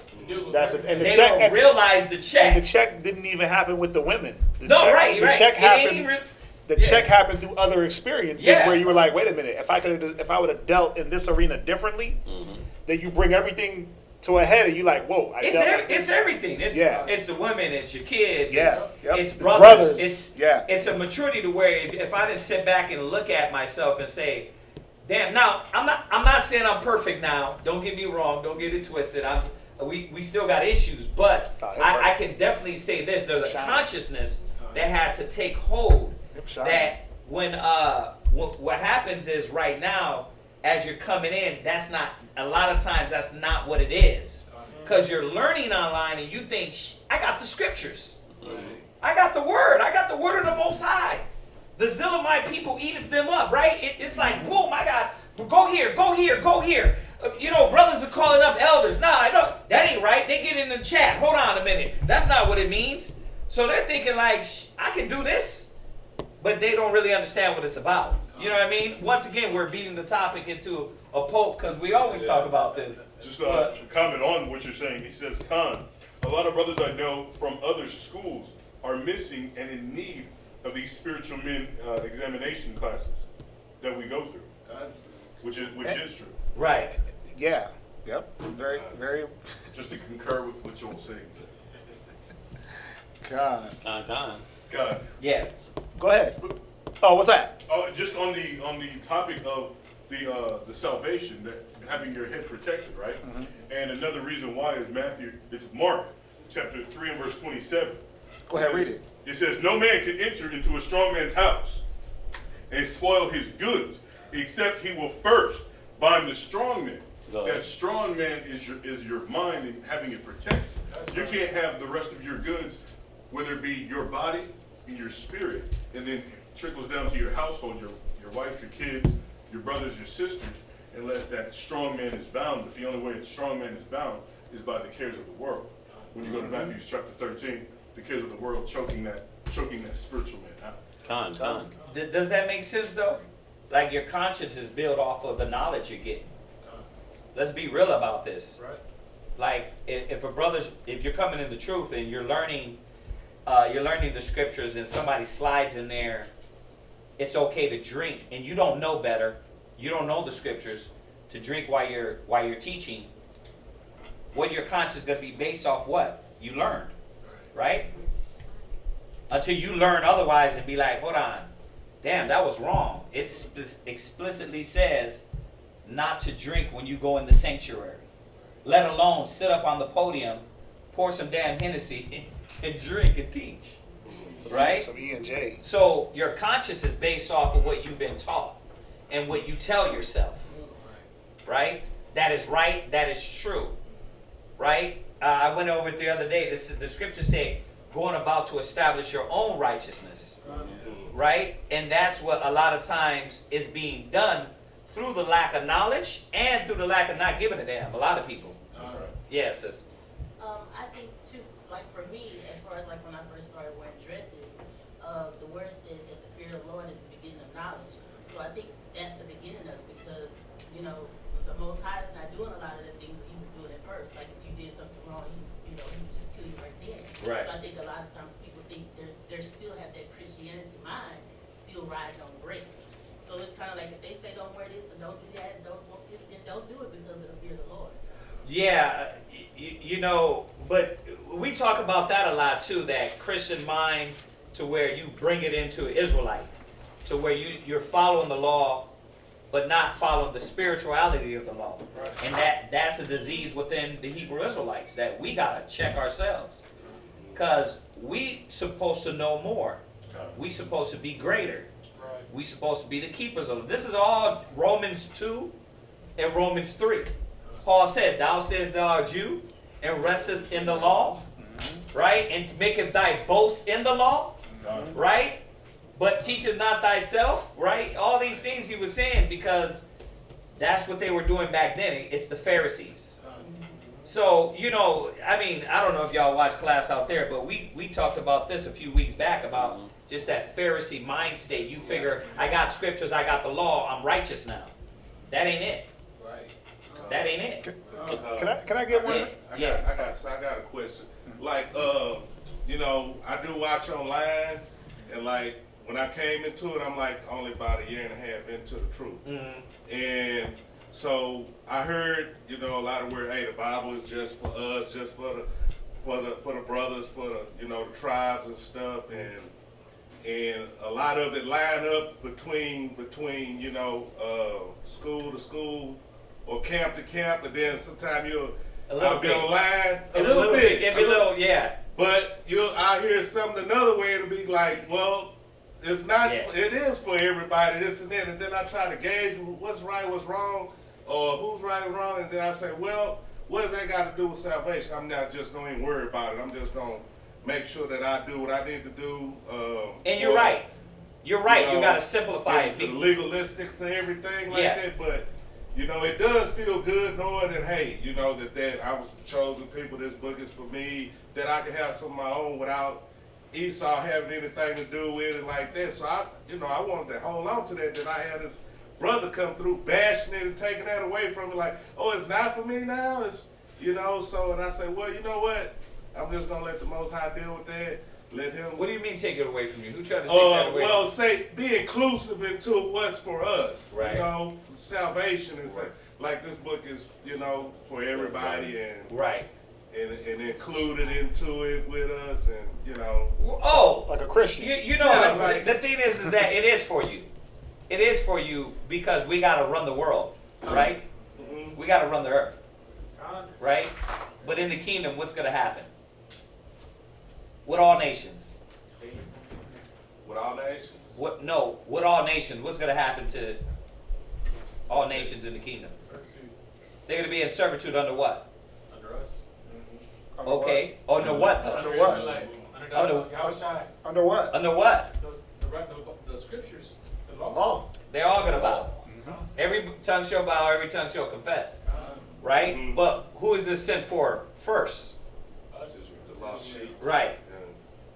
So the problem is that brothers don't know how to teach. Right. The fact is, Christ said he wanted Israel to know first. Why? Because the whole world waited on the manifestation of the sons of God. Right? John. When we get in the kingdom and they're in captivity, what are we going to rule them with? It has to be the word. The laws. What is the white man not going to eat anymore? Pork, shrimp, crab, lobster. What high holy days is he going to follow? All of them. Ours. But that's in the future. It's steps. It's certain things had to happen first. The sons of God need to be awoken first. Then when we wake up, we can go get the world right under Yahweh Shai, and in the kingdom, the whole earth is going to bow to this. You see that? So you need to get a class on that. But as for now, he said, go to who first? Lost sheep of the house of Israel. He said, it's not meet to take the children's bread and cast it unto dogs. You want to give it to the nations when we haven't even got it yet. They got to hold off now. All right? They had everything. Right? It's our time. Then we can go get the whole earth correct. So you see the context? It's a set order how things are going to be done. You see that? And that's why I said a lot of people don't know what they're saying and how to teach and what the scripture says. Because everybody knows they're going to captivity. Just say it. Right? Under what? The laws of God, right? See how simple it is when we put it together? But it's you got to put it together. Right? Yeah. What you was going to say? Just going back to her question real quick. I know that kind of took us off the topic a little bit, but you get that though, right? Yes. Yeah. And just kind of going back to what you were saying about you and what she was asking. Go to 2 Corinthians 4 real quick. 4 and verse 1. 2 Corinthians chapter 4 and verse 1. Go ahead. Therefore, seeing we have this ministry, right, as we have received mercy. Right. Now, think about it. A lot of us, all of us sitting here, we receive mercy. We didn't die in our iniquities and our sins. Go ahead. We fight not. Right, so we keep pushing forward. We keep fighting for the truth. Read on.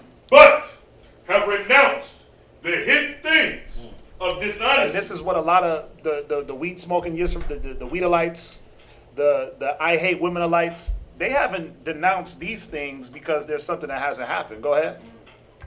Not walking in craftiness. Go ahead. Nor handling the word of the Most High deceitful. And that's what it boils down to. A lot of them just want to handle the word deceitfully. They're trying to get over. They don't want to come out of the filth. Some do. Some just don't know. Go ahead. But by the manifestation of the truth, Right. condemning ourselves. No. Read that again. Commending ourselves. Go ahead. To every man's conscience. Right, because I think there's a forgetfulness that we're for every man. Right. If I teach something, and if I teach it wrong, who does that affect? The next man. The next man. Yeah. But there's not a lot of the times there's no consideration. That what I'm doing is I'm going to affect the next man. brother. I want to cater to me. The weed smoking is, we can smoke weed. Right. Or we can, whatever. Or it starts from, I want to be a teacher. I want to do this and do something great. Good. But I'm not going to do it the right way.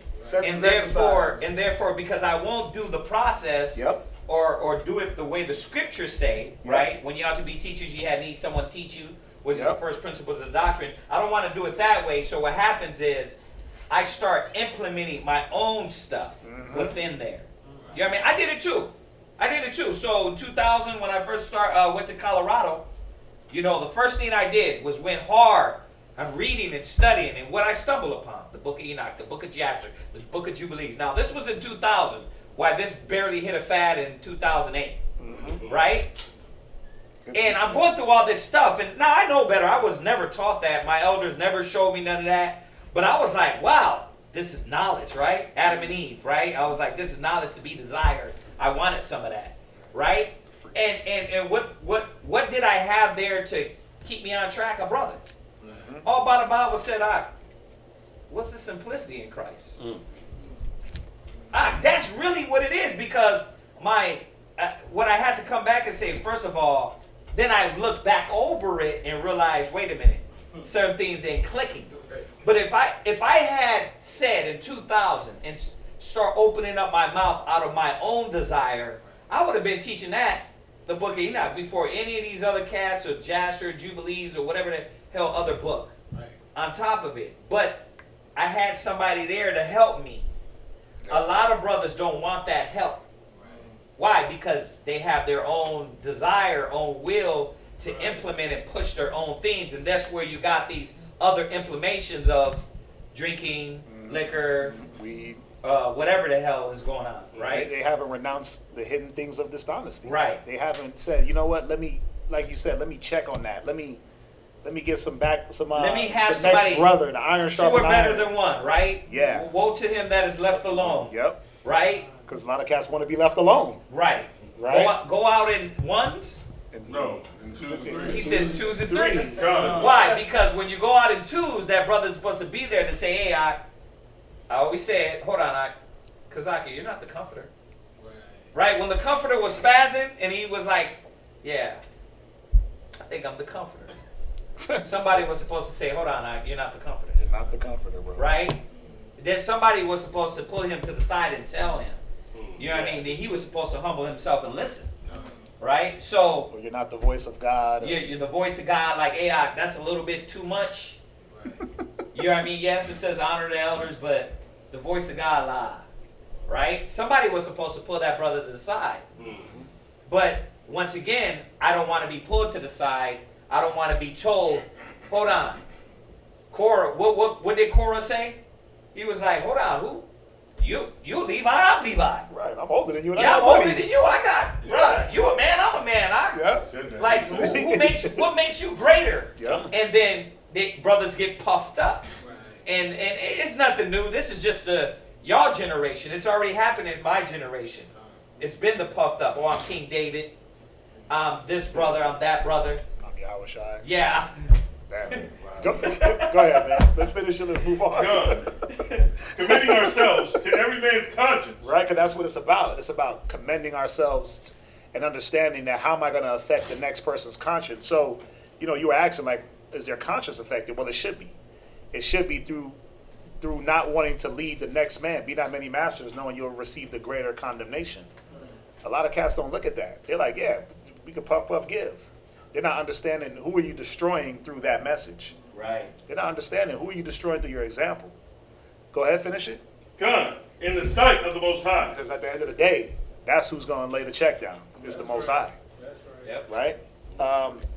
Let's jump back. Let's finish it real quick. Con. Yeah. We might as well, right? We Ephesians 6, can't part two this. Ephesians chapter 6, verse 17. verse 17. Uh-huh. And take the helmet of salvation Go ahead. and the sword of the Spirit, which is the word of the Most High. So the last article, the last piece is this offensive piece, which is the word of the Most High. Last but not least, give me Luke chapter 21 and verse 15. Because this word, it does a few things. It's a very powerful, sharp sword that you're supposed to know how to wield. And as you stay focused and you gain the attributes by putting on the other pieces, the armor, you're able to wield this sword. Read where you at. Luke chapter 21 and verse 15. Go ahead. For I will give you a mouth and wisdom, Go ahead. which all your adversaries shall not be able to gainsay nor resist. Yeah, and that's the word. That's the scriptures. Con. The word that the Most High will put in your mouth when you're wielding this sword of the scriptures. That's right. No one can stand up against it. They can put up their fake little shield, their fake Versace shield, or put up their Gucci face mask, and they still get their head cut off. That's right. It don't matter. The Most High's word will cut through whatever they try to put up. Their politricks, their science so falsely called. You know, the Most High, the scriptures cut through all of that. From there, give me Hebrews chapter 4 and verse 12. Hebrews chapter 4 and verse 12. Let me ask this question, because we know it's a sword, right? Con. But is every swing have to be a fatal blow? La. Does every swing of the sword have to be a decapitation? La. Or you got to cut a cat in half like Samuel? You got to hew a person into pieces? La. No. Every swing of that sword has to be gauged. A person that knows how to use his weapon knows. I could do a half swing, right? I don't know nothing about swords really. Con. But a swordsmith, right? Maybe Ariana knows something. Or you know stuff about swords, right? But you know that a different level of force, a different measure of force is going to do a different type of damage, right? Con. Yeah, that's the thing. A lot of us got Excaliburs. And you swing them with all force. You don't need to. You don't need to. A lot of us got sledgehammers, man, and bats with the spikes at the end. They thrust it straight through. You just bash a cat right in the forehead, bam, and all he needed was, or he really just needed a Band-Aid. He needed the opposite end of the sword. Brother asked me what my sword was. I said it was a Band-Aid. Con. My sword is the Band-Aid sword. I don't want to cut nobody. I want to be the healer. You know, but a lot of the time, that's why it says it's a two-edge. It cuts, but it heals. It's supposed to cut and heal. But a lot of us are real good at just cutting, destroying. And what's any good when you leave a person mangled and maimed and you can't put them back together? What good is that? You got brothers, they'll rip their rib all the way apart. But can you pick up those pieces and put her back together and get her back moving? No. A lot of us are not skilled enough. You're not a swordsmith. You know how to use a sword, right? It's not hard. You just swing it, right? But even then, you got to do it right. You got to be able to, whatever you destroy, Jeremiah tells you, Jeremiah 1, he said, destroy, break down, but you got to be able to build it back. And that's part of wielding this spiritual sword. It ain't always street speaking mode. It ain't always Isaiah 58 and 1. Con. Sometimes it's about a discourse. And even when you're out there, you got to be able to do that. You got to know. Let me gauge. Oh, the brother has got a question. Let me let him ask his question. But as soon as he walks up, you're wicked. You're the devil. It's like, whoa, I just had a question. Right? You see that a lot. And I'm even seeing that a lot too with, our people. They're trying to get taught. And they're walking up in pants. They're walking up in tights. And they're automatically being called a bitch or a hoe. Getting rebuked. By brothers just getting smashed because of their attire. But they don't know no better. Right. So what do they need? Do they need a sword or do they need to be healed? It's like Yeshaya always says to me, and I know it's going to sound very simple, but it is. Mm-hmm. Did Yahweh Shai do that? No. Like, just look at what Yahweh Shai did. Mm-hmm. He didn't do that. Nope. Right. So, You never hear him talking about you harlot? You hoe, you got spandex, this, that. Isaiah even said, go and see where he blazed up the nations. Esau. He did. He was blazing us. Yeah. He was blazing his own people. Show where he was going in on them like that. Yeah. You serpents, you vipers. He was talking about Israel. Yeah. He wasn't going in on the nations. And the point is that if you did see it, you know, we've said it before, is how many times did he go in the temple, overthrowing the seats and the things? They probably packed up that day, but the next day they back at the same. Right back. Yeah, right. Shot wasn't in there every day. Did I tell you niggas don't do this? Right, it's like he wasn't always turning water into wine. Like that was a thing. Like that was the one-time occasion. Do you see the multiple personality of how he dealt with every instance, and that's what made him great. Well-rounded. Yeah. Because like we went through in the first part of the class last week, he wore that garment. He wore a garment for the time. He wore that righteousness, right? We read in Isaiah. It said his loins were girded with righteousness. That's how we gotta be, man. Go ahead, let's finish it. Hebrews chapter 4 and verse 12.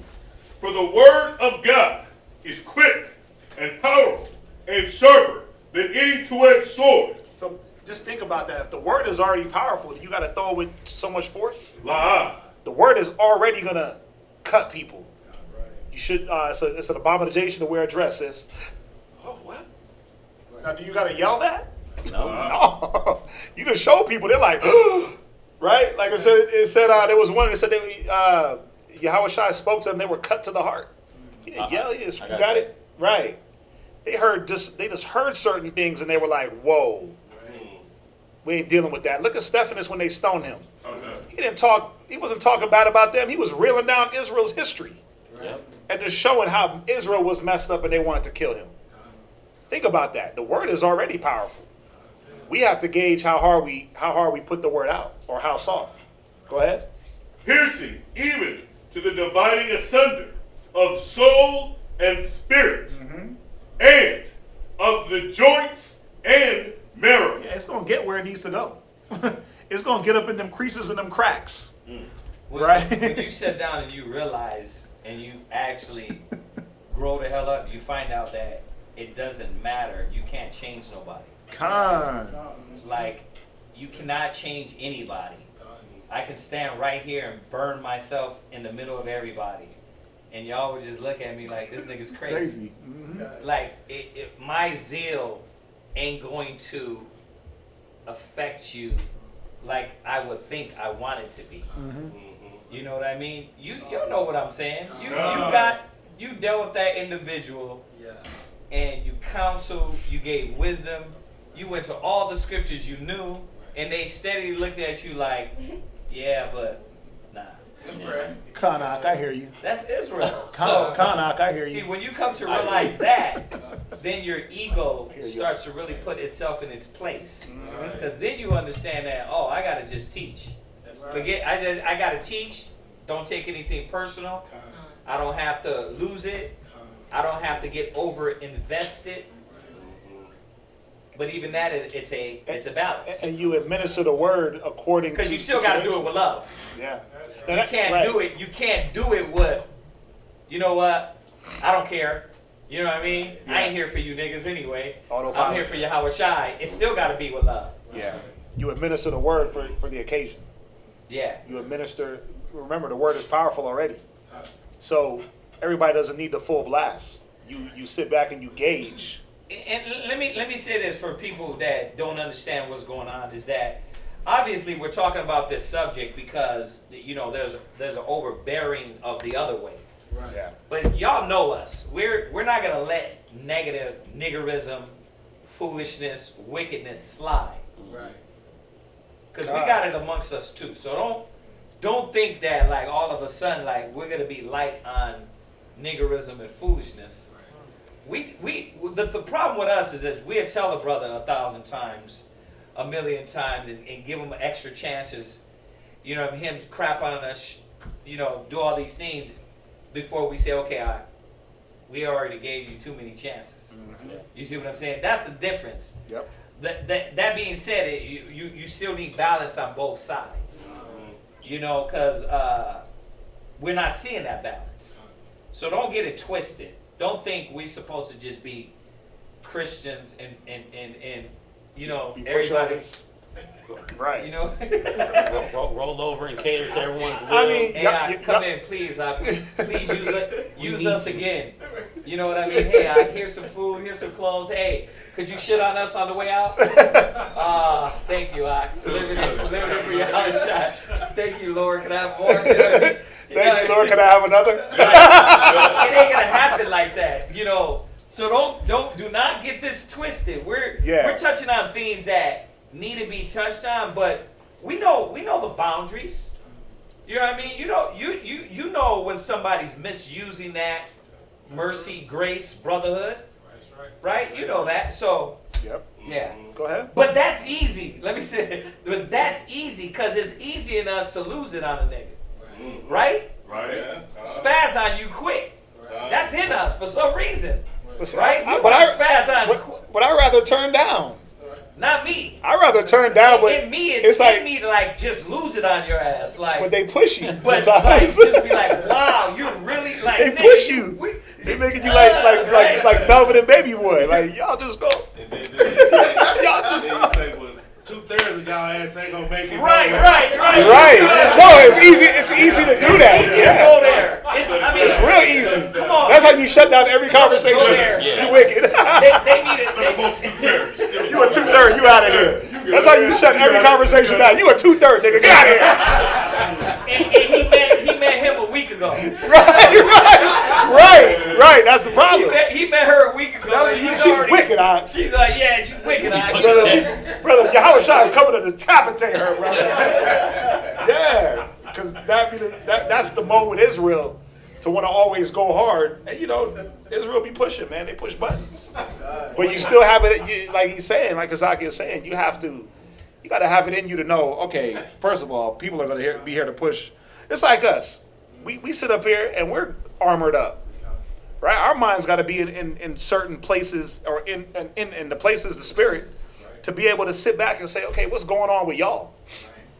What's going on with this brother right now? With this brother, this sister? What's happening online? And gauge all these different things and say, okay, I see a spirit trying to creep up. Right, you see it online, right? I see a spirit. It's real touchy. Right? You want to be cordial. God. But there's niggas in Israel. Right. But you don't want to show the wrong example. Right? Because you're going to follow, regardless of what we say, you're going to follow his example. God. You're looking at him and saying, how's he going to deal with this? Okay. He's a little patience. How much patience? How much patience does he have? Right? And we follow that example. Yeah.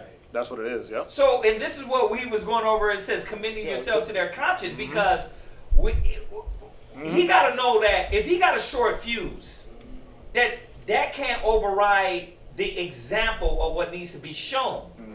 So these are the real things that we're working on. And people, these things we're talking about is on a whole nother level. People ain't dwelling on those things like, I need to watch out for the next brother. Right. Yeah, it's like, I'm going to use him as an example. He's the knife guy, right? So he came up here with a damn sword. He came up here literally, he don't got it on him because I made him put it in the trunk. This knife is that damn big he had on his side. So, you know, he was listening. He's not rebellious or nothing, but I was like, you got how many knives on you? One. I said, now, let me ask you this. If you were running a camp, now, I know y'all, just think about what I'm saying here. I said, now, if you were running a camp and you always roll like that, this is what I had to realize about me. If you always roll like that with 75 knives, what's going to happen to the guy that says, bro, I got open carry. I got to carry my gun anyhow where I want. But he's shooting out windows. He's shooting over the damn balcony, right? He's shooting up in the air. It's like, where are you going to teach the brothers discretion? You can't. You're not going to, because they're going to say, what? What is the black man going to say? You do it. You do it? Yeah. You walk around with a damn sword out? So brothers will be coming in with swords. So conscious-wise, it's his prerogative. He can argue with me and say, Kazaki, you're taking away my individualism. And we are. My liberties. Because our liberties are going to be judged by others. Yeah. Right?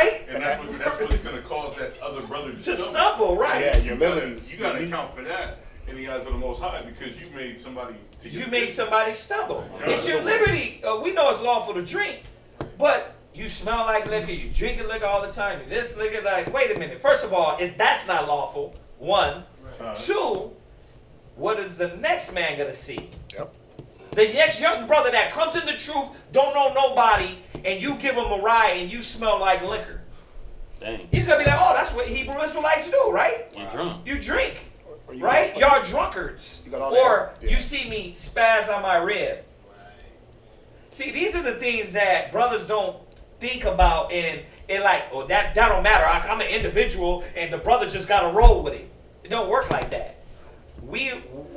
Whether we like it or not, people watch us. And our example, it says you're light to the world. Well, that means that everybody's looking at us. And what are they seeing from us? Well, what are they seeing from us now? Not all of us. There's some good examples out there. There's some good examples. Not all Israel's wilding, but what are they watching? What are they seeing? So we got to be careful, huh? Your personality, what you're doing. Yeah, they watching. They watching how you use the Bible and perform the Bible. Right? Like if you were to come over my house, who you gonna watch? You'll be like, how he talk to his rib? Yeah. Right. How he deal with his kids? Mm-hmm. Right? Is he yelling across the room? Get your ass over here! What the mother? You like, damn, this dude's like Right. on the edge, right? But you was just going into us about discipline, order. It's just a natural thing, right? True. Yeah. This is walking the walk, not just talking the talk. Isn't that what we spazzing out on the churches for? Yeah. Why is this not even why is it not a conversation with Israelites more? Because we got what? I got the law. Right. And that's all I need, bro. I follow the Sabbath.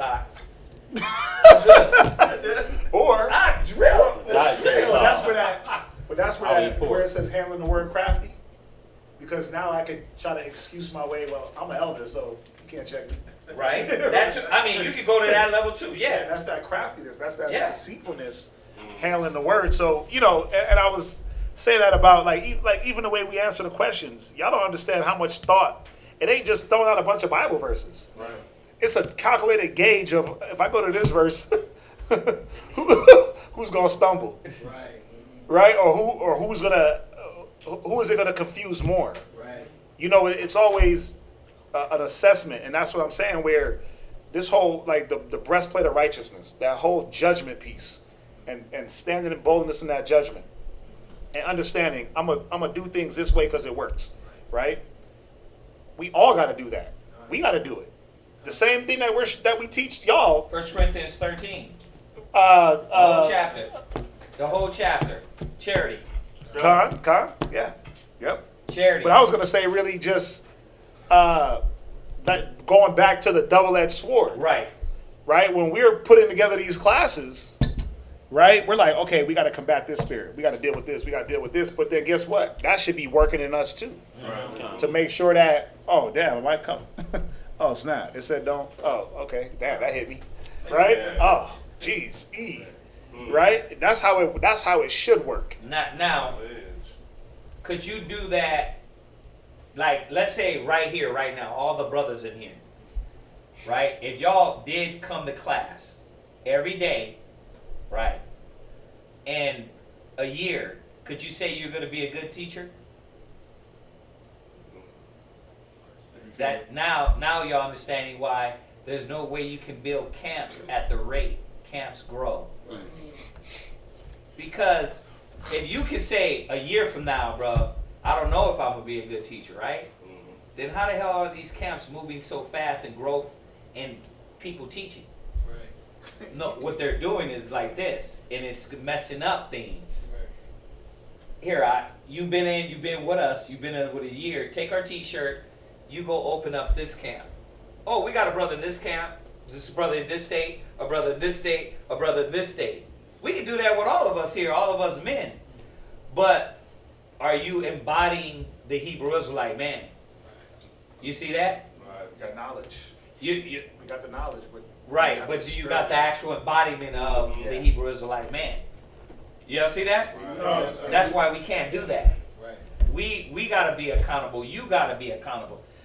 Granted, let whoever else does that do that. But we're telling y'all because this is why we just don't give rank and make you, hey, now you can go run this school.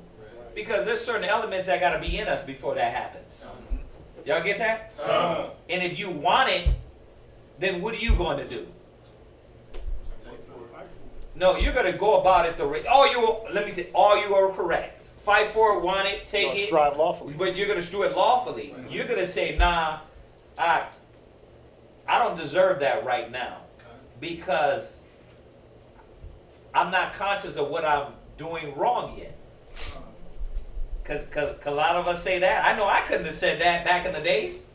I couldn't have said that because I had knowledge and the knowledge corrupted me. Y'all see that? So we got to be careful of that. I don't know how far we took that off the class. No, we're good. Okay. We're good. Are we done? Yeah, we're done. Let's close it out with this last scripture and then we're done. Go to 2 Corinthians 10:3. Let's just close it out there. Good little cap.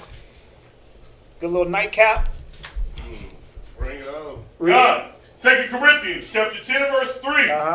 For though we walk in the flesh. Right, and this is a reminder. We walk in the flesh. You got on fleshy clothes. Go ahead. We do not war after the flesh. Yeah, we don't war after the things of the flesh or with the flesh. Go ahead. Verse 4. For the weapons of our warfare are not carnal. Right. But mighty through the Most High. Right, so all these spiritual garments that we talked about, these things are mighty. These are more mightier than anything you could put on. This is better than the Versace, the Louis, the Dior. Right. Go ahead. To the pulling down of strongholds. And once again, that's why our people are so caught up in these strongholds because they're armoring themselves with the wrong thing. They're putting on the armor of weed. That's confusing them. They're putting on the armor of lust. That's confusing them. And they're losing the spiritual battles. Go ahead. Casting down imagination. Go ahead. And every high thing that exalted itself against the knowledge of the Most High. But that only happens if you use it right.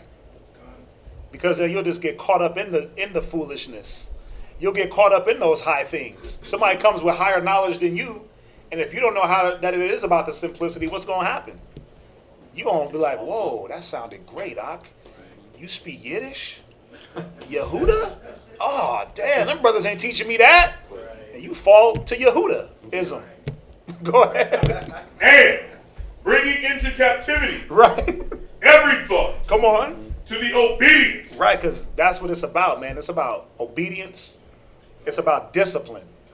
It's about bringing your thoughts into captivity under something greater than you. A lot of our people don't want that. A lot of our people don't want to be obedient to this word. They don't want to be obedient to a man. That you ain't Christ. Okay, well, let's see what Christ said. Well, that was for that time. What are you going to follow then? Go ahead. Of Hamashiach. Right. And having in a readiness. Right. To revenge all disobedience. Right. When your obedience is fulfilled. Right, so again, you can't tell somebody to put their garments on until you got yours on. Or until you at least attempted to pick up the shield. You can't yell and scream at somebody else that's butt naked when you don't even got the sword in your hand. You didn't even gird up your loins yet. Loins. Right. You didn't even do the first step. So again, just a reminder, man, that this is how we got to walk. These are the things that we're supposed to be looking at. If we're trying to, brothers and sisters are trying to grow, this is how you do it. That's right. All right. Any questions? Nothing online? I didn't see anything. All right, man. We thank y'all for joining us. See who we got here with us, right? So special guest appearance. Yes, sir. In the spirit, Kazak and Aria. Kazak and Aria, they're both here. God. Duo. Kaz don't want to take no credit for nothing. I get it. But no, we thank y'all for joining us. It was a good class. Hopefully y'all learned something. There'll be Virginia tomorrow. Yes. Class? Yeah. Zion will be live. Zion's live. Make sure y'all check out the class. It's going to be a good one. And then we'll be back here Saturday. Yes, sir. All right. So with that, let's salute everybody online. Let's say shalom. Shalom. Shalom. We'll see y'all back here on Saturday. Everyone else, I mind you upon y'all. Don't treat him like a side piece. Come in this truth plan and treat you like a side piece. He's the God of mercy and wrath. So do you want to fly or do you keep the Bible on cop? The Most High is my rock. Rock. The Most High is my rock. The Most High is my rock. The Most High is my rock. In the name of Messiah. The Most High is my rock. The Most High is my rock. One of y'all shot. The Most High is my rock. The Most High is my rock. No time for taking the cutlass. He used to start cutting. Israelites are bubbling. Israelites are coming. I don't celebrate Thanksgiving. You can keep the stuff. It's pagan. It's Dane. It's vain. It's nothing. The year